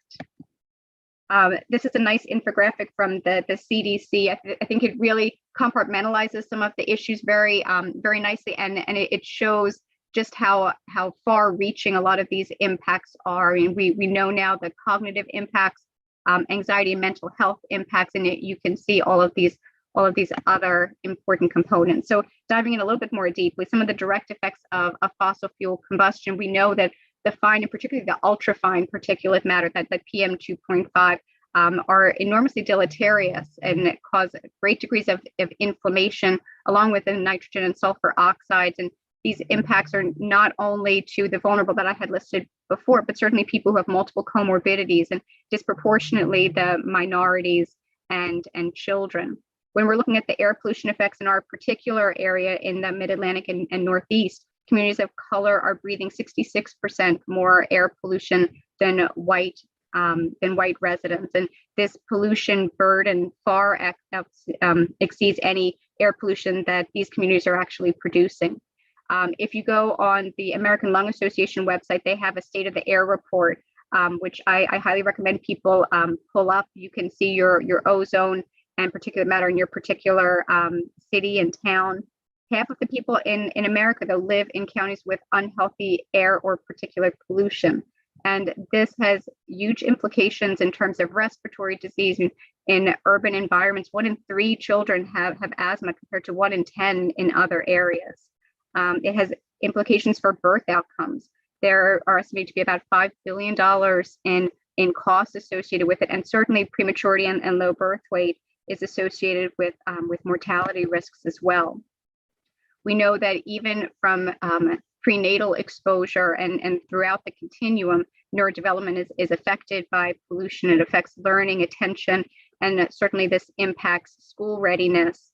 And there are even more subtle aspects when you have environmental justice communities who don't have access to air conditioning, and you're expecting them to outperform on tests. There's a big burden placed on those communities as well. If we dive into the cardiovascular effects in particular, we look at particulate matter 2.5, there really is no established safe threshold for particulate matter. And in some areas, daily levels can even be equivalent to being in an area of that would be like a smoky bar. So these particulate matter have a huge impact in inducing inflammation, which is one of the triggers to heart attacks, to cardiac ischemia. But it's not just the air pollution. It can also come from toxic metals like lead, mercury, cadmium. It can come from PFAS or BPA, phthalates, and it can come from climate change itself. We know that when there are heat waves, there's increase in arrhythmias, in cardiovascular deaths, and all of these can occur in the setting of climate change. Not to mention other wildfires and other catastrophes. Not to dive too deeply into this, but just to model that some of this inflammation is occurring at the level of the particulate matter. Once it crosses over the blood vessels, it can trigger systemic inflammation. It can trigger oxidative stress, which then causes these plaques and clots to form that lead to stroke, that lead to a heart attack. You also have pulmonary reflexes that upregulate your fight or flight system. So that can lead to heart attacks and arrhythmias. And we had talked about COVID. We certainly know now that there are a lot of inequities related to COVID outcomes, to COVID acquisition. It's been shown that air pollution disproportionately affects COVID outcomes. There was studies originally from China and now out of Harvard that suggest that for every microgram over normal for particulate matter, there's an associated 15% increased mortality from COVID. So certainly that inflammation becomes important. So when we look at local impacts now, impacts to our community, we're talking about things like heat waves, smog. We talk about vector-borne illnesses, flooding. So we can identify these local problems, and then that also helps to focus local solutions to maybe decrease heat islands, urban heat islands, to find more equitable transportation options for people, to develop resilient infrastructure to help to prevent runoff issues. And there are also health equity solutions. So climate solutions are health solutions. When we convert to clean energy, there's immediate benefits to decrease pollution. When we have green cities, there are areas for children to play, to bike, increased social capital, increased physical activity. We always talk about health co-benefits when we're talking about health and climate change. And certainly having a healthful diet will lead to direct changes. So really focusing on plant-forward diets. We can counsel our patients about being more physically active and about carpooling. We can even talk to our patients about utility insecurity. Sometimes we can work with counties, with social workers to develop home weatherization plans, to help come up with plans to secure their home. And that's been very effective in some communities, even working with the city and the county. And again, we are trusted messengers to help to connect these dots so we can explain why the allergy season is worse than usual and why it's going longer. We can explain why asthma isn't controlled or why an emphysema patient keeps on coming back to the hospital even though they stopped smoking. So we can have some of these conversations and hopefully help to inform our patients as well as policymakers. We can talk about energy from a public health perspective. Again, trying to break down some of the partisan divide, but really focusing on the health, and we can try to depoliticize some of these issues. We know this was from the George Mason Center for Climate Change Communication, that across wide swaths of the population, physicians are still considered a trusted voice. And we know that more and more people are now switching over to the alarmed and concerned section of this continuum, and that disproportionately Black and Brown communities are more alarmed than whites. So what can we do about it? I think health professionals have opportunities to embark on bold and meaningful action. These are just a few of the ways that we can do that.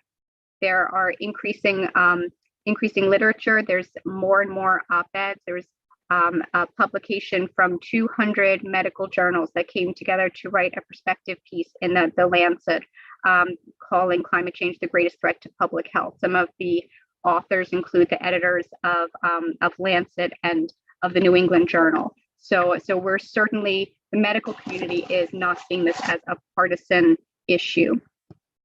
And then coming back to what we're doing at CMSRU, so we have a succession intensive course on health and climate change.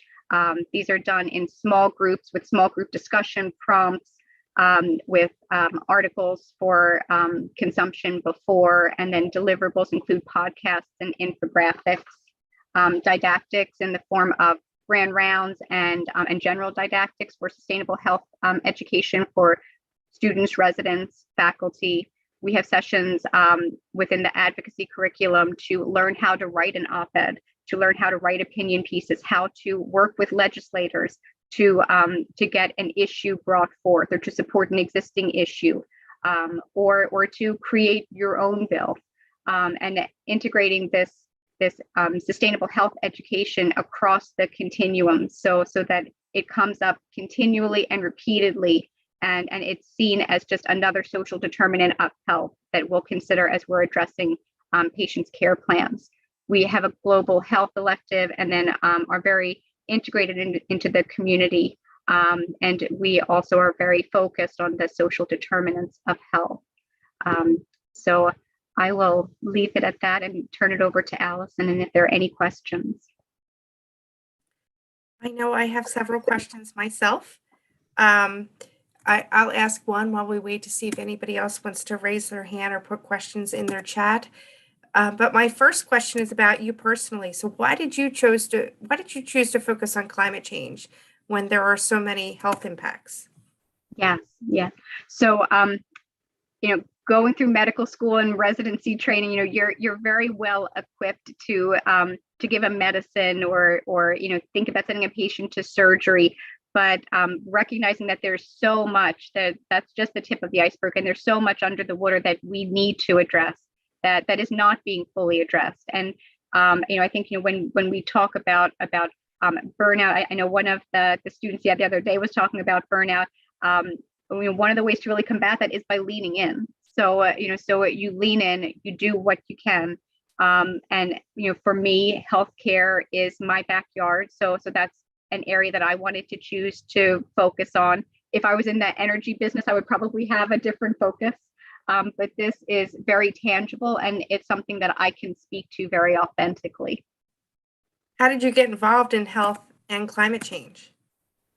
So it's interesting because at this point it's a lot of self-education because there is not a lot of education out there. We're creating it right now. So there was an exponential increase in the past decade of medical literature. I've been doing some systematic reviews, some scoping reviews of the literature. I had just published one, a systematic review of greening the OR. So looking at all these sustainability initiatives that were cost effective and worked in the OR.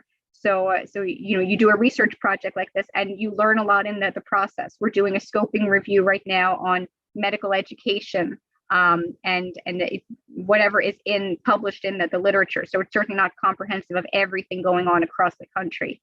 But you have to be a little bit creative, and you have to kind of teach yourself. But adult learning theory, we're all motivated learners if you went through medical school. Is any of this research accessible by students who want to look to find the connections between health and climate change? Are there any resources you recommend, or was that Absolutely. Yeah. So certainly, anyone who has access to school libraries, I'm sure a lot could access things like Lancet. New England Journal has a lot of articles. There are now whole journals that are coming up. There's the Journal of Health and Climate Change that is just focused on this. There's environmental research, which had published that VORA paper that I had cited, the 10.2 million deaths annually, premature deaths from pollution. So, environmental research is a great resource. But there is a lot out there, and it's increasing. So I'm sure in the next 3 to 5 years there will be even more. I see a question in the chat. What is your advice on a career path on health and sustainability? So as I said, in 2035, there's going to be a fellowship. So I don't know if that timeline is going to work out for anybody here. But if you're interested in it, I think anyone who is patient facing has an opportunity to be involved with climate change and health education. Because we are treating patients, especially if you work in an underserved population. You can get involved with greening your ambulatory practice.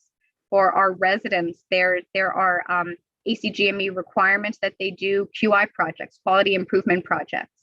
And so a lot of times doing something that aligns sustainability initiatives with hospital goals can kind of check 2 boxes, and hospitals love it. It's great for the residents to get experience with research and QI.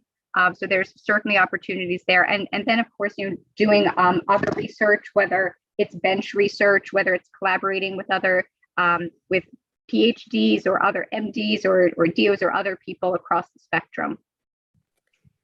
Elizabeth, I remember when I approached you and asked you to do this session, the reason that I reached out was because I work with a lot of students after they do these fantastic environmental and sustainability projects, I say, okay, well, what is it you want to do, when you grow up? What are you going to school for?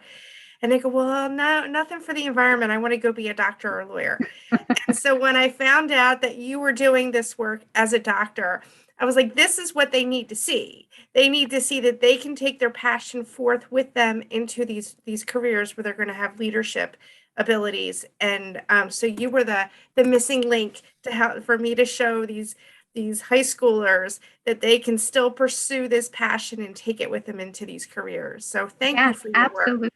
Absolutely. And I was just speaking with one of the VPs of finance at Kaiser Permanente. They're now carbon neutral, and he's completely in finance, and he has carved out this niche for himself where he models return on investments for healthcare systems. So you can get to sustainability through a lot of different paths. My path is just one. I appreciate this so much. Is there any other questions from any of the people listening?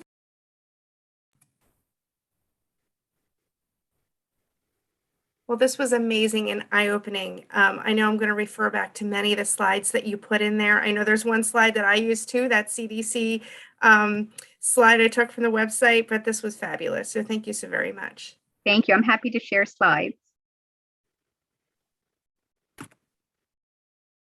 I know there was some links that you had shared with me for some articles as well. I'm going to share them in the chat as well.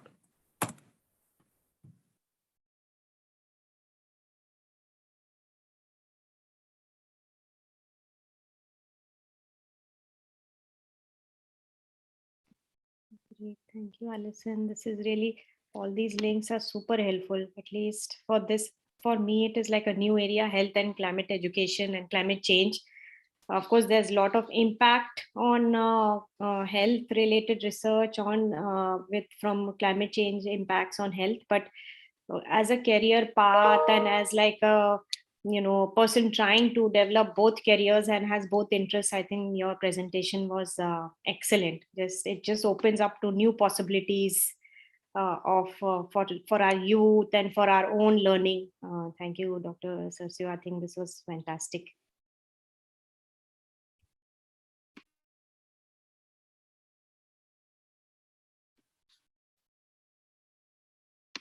Some more questions coming up, Alison, in the chat. Yeah, I see. Hello, Elizabeth, from your fellow Green Faith Circle member. How would you recommend we bring greening from the hospitals into the low-income communities where the hospitals are located? Yes, thank you. And hi, June. So Green Faith is another wonderful organization, a multi-faith-based organization, because a lot of us have a lot of different identities.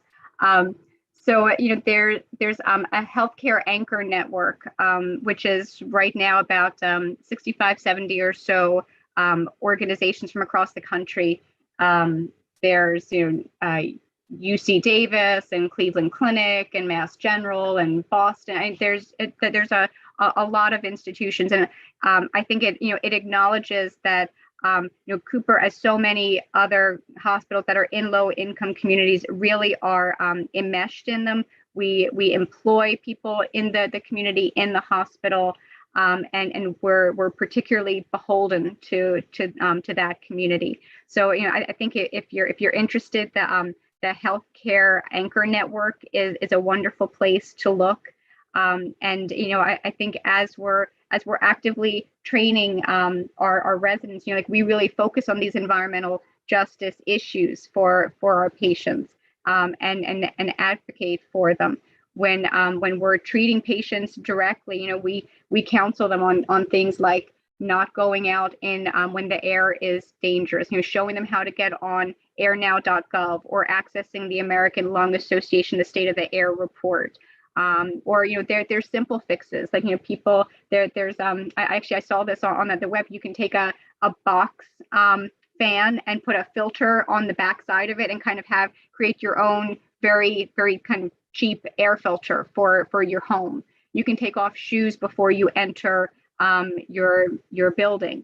And so there's little things that you can do to try to mitigate some of the detrimental effects of climate change. But I think just knowing where your patient is coming from and knowing what they're able to do is incredibly important, because I can prescribe all the inhalers that I want, and if they're living next to a highway, it's not going to make any difference. If I have a pregnant patient, there have been studies that within 150 feet of a highway, the rate of asthma increases exponentially in children. If I have a pregnant woman living next to a highway, I get very worried, because mortality, the low birth weight is a real issue. So I think it's tailoring your treatment to the patient and where they live, and really going deeply and knowing what social determinants of health impact that patient the most. We have more questions coming in. It says, what keeps you motivated to do this challenging work, and what makes you most hopeful? Yes. So the students are really inspiring. Some of my colleagues kind of have to be dragged along because they have to learn a whole new body of knowledge. But the students are very inquisitive. They see the direct impacts of this to their clinical practice. So they are thirsty for this knowledge. And I think that's very inspiring. They want to work in environmental justice communities, and they're willing to go out on a limb and work with legislators and speak out.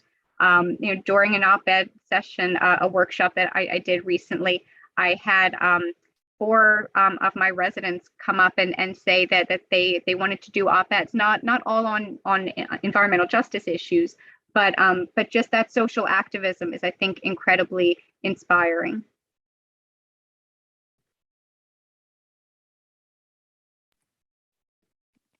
Just one observation from my end, Alison and Dr. Sersio. When Ida hit, I live in Melbourne, and there were a lot of, downtown was gone. There was a lot of flooding, and all of us, neighbors just gathered together, and we just managed to go down and see what's happening, clean up things. By evening, when we came back, we were all coughing. And so we would, ask what's happening. There was fumes in all these restaurants. There was mud all over. We were not prepared for it. And so then at that time, one of our chemical engineers at Columbia University, she's a professor, Professor Faye McNeil. She works on aerosols, and she was able to come and do a Facebook Live with us and tell us that, okay, you need to be prepared and wear a mask and wear a double mask. And, so we, in our good, intentions, all jumped in to help. But probably it's not the right thing to do because you're not prepared and there's no medical help. So I think I don't know if it exists, there needs to be some sort of a climate like disaster management with a health angle. Like if there are all these first responders, how should they be prepared? And that led me to think about the WTO. Maybe at that time when it, when the twin towers collapsed, then the first responders probably would have had similar issues. So is that an area that's emerging, or do you think that there? It is. It is. And that was one of the things that we tried to address in the ACP site document, that infrastructure resilience, because you can't have a healthcare system go down. I mean, I know, and I believe it was Emory, when Hurricane Ida hit, I believe they had like millions of dollars in biopsy samples in the basement, and they lost all of those samples. So the way we have to think about resiliency is just drastically different. It's the building infrastructure. It's also the connectivity. So like if a patient needs a medicine, how do they get that medicine if there's supply chain disruption from the pharmacy, or if they can't reach it because of flooding, how do we get medicines out to people? So I believe that the DEP is considering this in future planning, but absolutely, I think we have to plan for worst case scenarios. In New Jersey, it's largely flooding, but certainly, we've had tornadoes when we never used to have tornadoes as well. So I think we need to be prepared for a lot and make sure that our health systems, our ERs are up and running.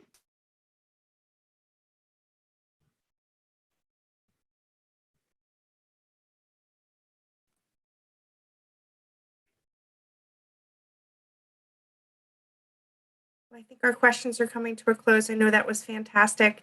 I know there are students who are focusing on this work with the risk curriculum that's happening in New York City, as well as in New Jersey. They're thinking about their communities and what happens in an instance of a flood or a hurricane or something else that cuts them off from the community being able to access hospitals and get to their medication and so forth. So students are starting to use this as part of their learning, which is great. I see another. Yeah. PSR, yes, PSR is wonderful. So I actually collaborate with them on some research projects and also on our climate change selective. The PSRPA chapter is very active. We've actually had discussions about creating a Mid-Atlantic PSR chapter, but now New Jersey actually has its own Clinicians for Climate Action, New Jersey. So that's a freestanding organization. There were similar organizations set up in Vermont and Virginia. And so we take on our own legislative and other priorities. So the New Jersey CCA, I will try to find that information and get it to you, Allison.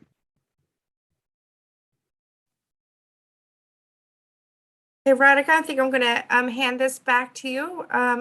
We have one more guest this evening. Thank you, Allison. We have this amazing presentations from everyone today, and it's just so lucky that we have been able to listen to so many different speakers. We are waiting for Professor Jeffrey Sachs. He will be there at 6 p.m. To take us over, but I will follow up. In the meantime, if there are any questions or any suggestions on the conference or anything else. I think Professor Sachs is here with us. Great. Greetings, everybody. Hi, Jeff. Thanks for being here. I know it has been a long day for you. Your day doesn't stop. You must have gotten very early up in the morning and now your day continues. So apologies, but we really— Not at all. All the days are long, but this is important. So I'm happy to be with you. Thank you, Jeff. So just giving a sense of what we did the past 2 days. This is our third day. There were around 340 people registered. And there are teachers, students, many people working on climate education as we speak with full passion, and much needs to be done. There were policy advisors. We had the First Lady of New Jersey. Then we had the Department of Education panelists, including a Department of Environmental Protection, all, I think, ready to help. There were a lot of community leaders focusing on climate education, which is mandated, integrated. It needs to be integrated into the curriculum. There have been some issues on the curriculum itself, lack of curriculum, lack of integrated curriculum, teacher support, funding issues. But overall, I think there is a good momentum going forward. So we wanted to hear from you on since you look at the global perspective, we wanted to look towards you to see what can the UN do, what can we do at Mission 4.7, and anything that you can take us over to create a solid work plan going forward. Wonderful. Could I ask people to turn on their cameras just briefly, even though it's late in the day, just so I can see some more faces?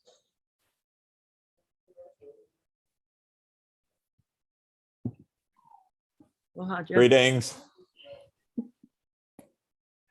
Sienna has a nice cat in her hands. She's very concerned about climate change. Good, I know, I'm sure. She should be.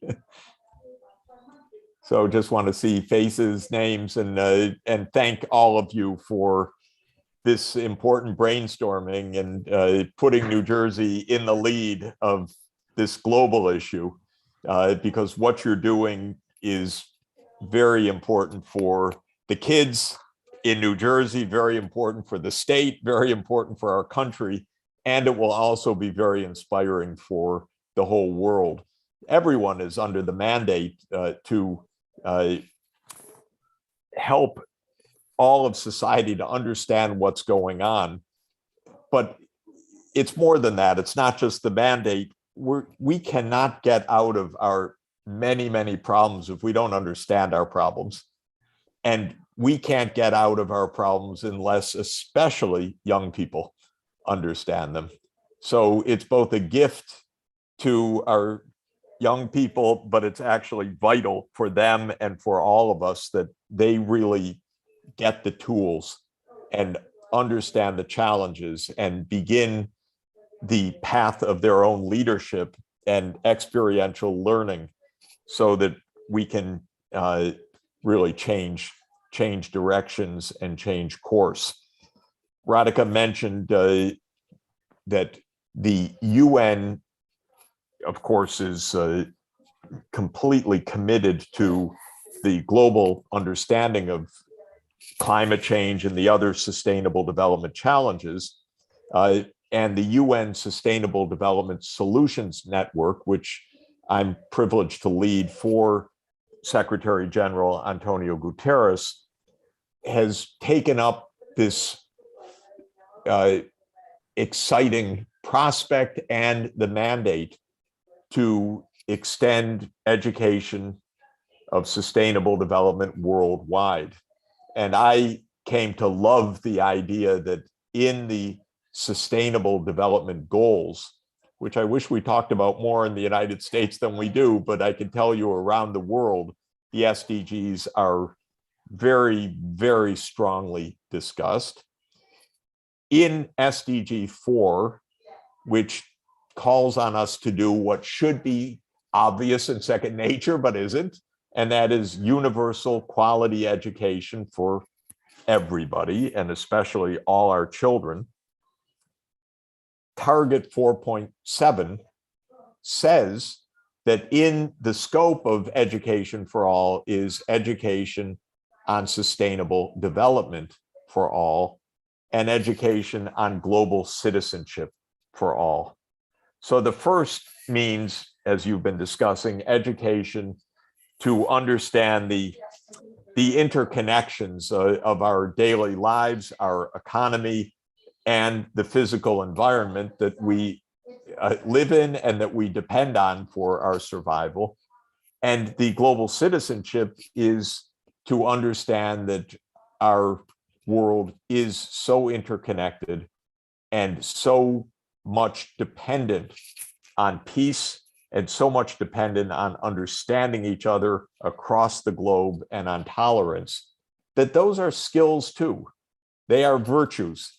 They aren't second nature, though children, and especially children, but all of us have the potential for that kind of tolerance. We don't necessarily have it, and it should be cultivated, and it should be learned, and it should be learned experientially as well. So I've come to love this fact that within the Sustainable Development Goals and within the meaning of quality education for all is education to understand these challenges by all and for all. Well, you've been through 2 long days, so you're discussing how this can be done.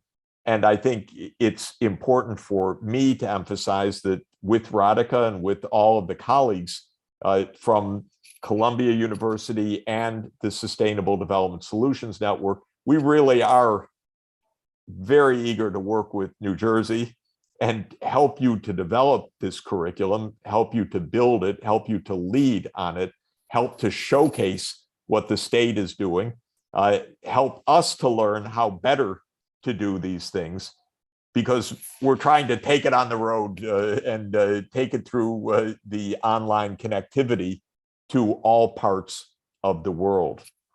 And I'm not sure, Radhika, if you've explained or had the chance to discuss our mission on this, Mission 4.7, but it's a global effort to do what you are doing right now, what your brainstorming is about.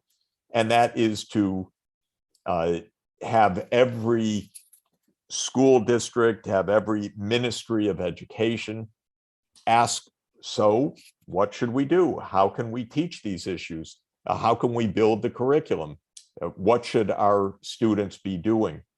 And when this UN Sustainable Development Solutions Network launched Mission 4.7, we found partners all over the place. And some of our partners are well known to you. First, our partner institutionally, our main partner is UNESCO itself, the UN Education, Science, and Culture Organization, which is charged globally with the responsibility to promote education, science, and culture around the world. And it's a wonderful organization and a wonderful leadership. And we're working very closely with UNESCO on this global challenge. And a second big partner is Ban Ki-moon, the former Secretary General of the UN. I had the privilege to be his special advisor on sustainable development, and before that, his special advisor on the Millennium Development Goals, if any of you remember those. And so for 8 years, I was his special advisor, and he helped to bring the Sustainable Development Goals to fruition. And now he is working to help bring them to reality, not only the goals themselves adopted, but their achievement. So we're working closely with Ban Ki-moon and with the Ban Ki-moon Center, his foundation. And a third partner you may have come across at one point or another is Pope Francis, because we have a very strong connection with the Vatican and with Pope Francis, who has called for a new global pact for education. I don't know about you, but I love Pope Francis. So, he, I find, the most amazing moral figure of our time. And he inspires us and has really called for making sure that we help to cultivate the human virtues, the human understanding, and the scientific understanding. And I'm sure many of you have read or come across Pope Francis's encyclical on climate change, Laudato Si, which is a wondrous document because it's science, it's theology, it's human nature, it's philosophy, it's ethical guidance, and it's practicality all rolled into one, which is his trademark. And so working with the Vatican, we're also trying to promote this educational learning for all. And what I can tell you, what you're doing will resonate. And the more that we can showcase, here is what New Jersey has adopted, here is a new curriculum, here is what the governor and the first lady are committed to, this is what the school districts are doing. This will have a huge effect, really an inspiring effect. And we'll make sure of that, by the way, because we will showcase this. We are working with some wonderful leaders who will be happy to hear this and happy to learn. And we're also learning from the Minister of Education of Greece, for example, Nikki Kerameus, who said, for Greece, for our children, we're going to learn this. So she's put it into the curriculum for the entire country. And we had a wonderful gathering with the Minister of Education of Indonesia recently, who's a very young person. He was a digital entrepreneur multiple times. And then he joined the government at a very young age because he says, look, we need to be innovative in education. And so a lot of exciting things are happening in education in Indonesia. So we want you to be in the forefront, and we want to work together with you to see what works. And when you say, we don't have a curriculum that explains the following points, or how can we bolster what we're doing or integrate it into other subject matter, that's really what all of my colleagues on the line, Radhika and Jasmine and others, that's their expertise. And so it's great that we're all doing this together. This year is obviously it's an important year for education, especially after the two quite harrowing years that we've been through. But in addition to the every year importance of education, there will be major reports this year on the future of education by an education commission of UNESCO. There will be a major meeting this spring on education for sustainable development. And there will be a unique summit at UN headquarters in September on education. And I'm determined that we do everything we can to contribute to these important developments, and UNESCO wants the help, wants the participation. So what you're doing absolutely is so timely, so important, and will feed importantly inspiration and specifics into the global agenda. So that is really what I'd like to share with you, and to thank you very much. I'm going to look forward to getting a detailed debriefing from Radhika and Jasmine next week on your 2-day summit. It's maybe even more than 2 days, but I know you've been at least 2 days, and I'm looking forward to learning the details. Thank you so much, Jeff, for your time, and thank you for giving us that global picture. I'm sure we'll be able to do an amazing job of collecting all these thoughts together, and all these amazing organizations, including Alison Mulch, who's joined from NJ Audubon, has been a super partner with all of us. So we will definitely come up with a plan and see how we can work towards the vision you've shared. Thank you, everybody. Have a great weekend also, and I'll get the details next week, and we continue on the journey together. Thank you, Jeff. Great. Thanks, everybody. Thank you. Great. So with that note, I don't have anything else to say, because I think now is the time to get our act together and do all the amazing things that we are doing with a lot of focus and with a lot of activities together, and we can now combine our forces. There is no time to say, okay, this person is doing this and I am doing that. I think we need to all come together. The vision is much bigger than any one individual. So I hope to collaborate, and I hope to again continue this work. When I say I, it's also Alison, because I treat each other as like partners in crime. And of course Jasmine, who doesn't have a choice, she is with me. So we have to be, all of us have to be together working on all of this, and maybe hopefully take all our New Jersey model to Paraguay, where Jasmine is from. Alison, Jasmine, anything else to say before we close? I'm just so inspired by the conference, by all the people who presented their ideas, their work. It has just been a fantastic 3 days. And I'm reinvigorated, and leaning in was just the recent advice when you get a little burnout. So I guess that's what we're going to do. I'm just going to keep leaning in. So this is fantastic.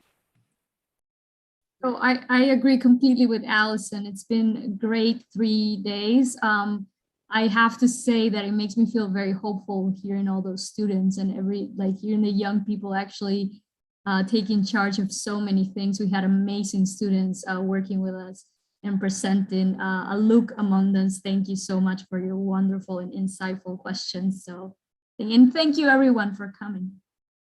Great. We will send an email. Thank you, Jasmine. We'll send an email with the compilation of the videos and everything. Please be in touch with Alison or me so that we can let you know all the new things that are coming our way, and we will love to brainstorm more ideas and have more workshops. Radhika, there's one question. How long will the videos and Padlets remain available? Is there any reason they wouldn't? They would go away? I think they're going to stay out there, Forever. correct? Yeah. We can keep them. Yeah. Yes. Great. Thanks, Jasmine. The videos are on YouTube, so they will be on. Great. Thank you so much. Have a good evening and have a restful weekend, and stay warm. Stay safe.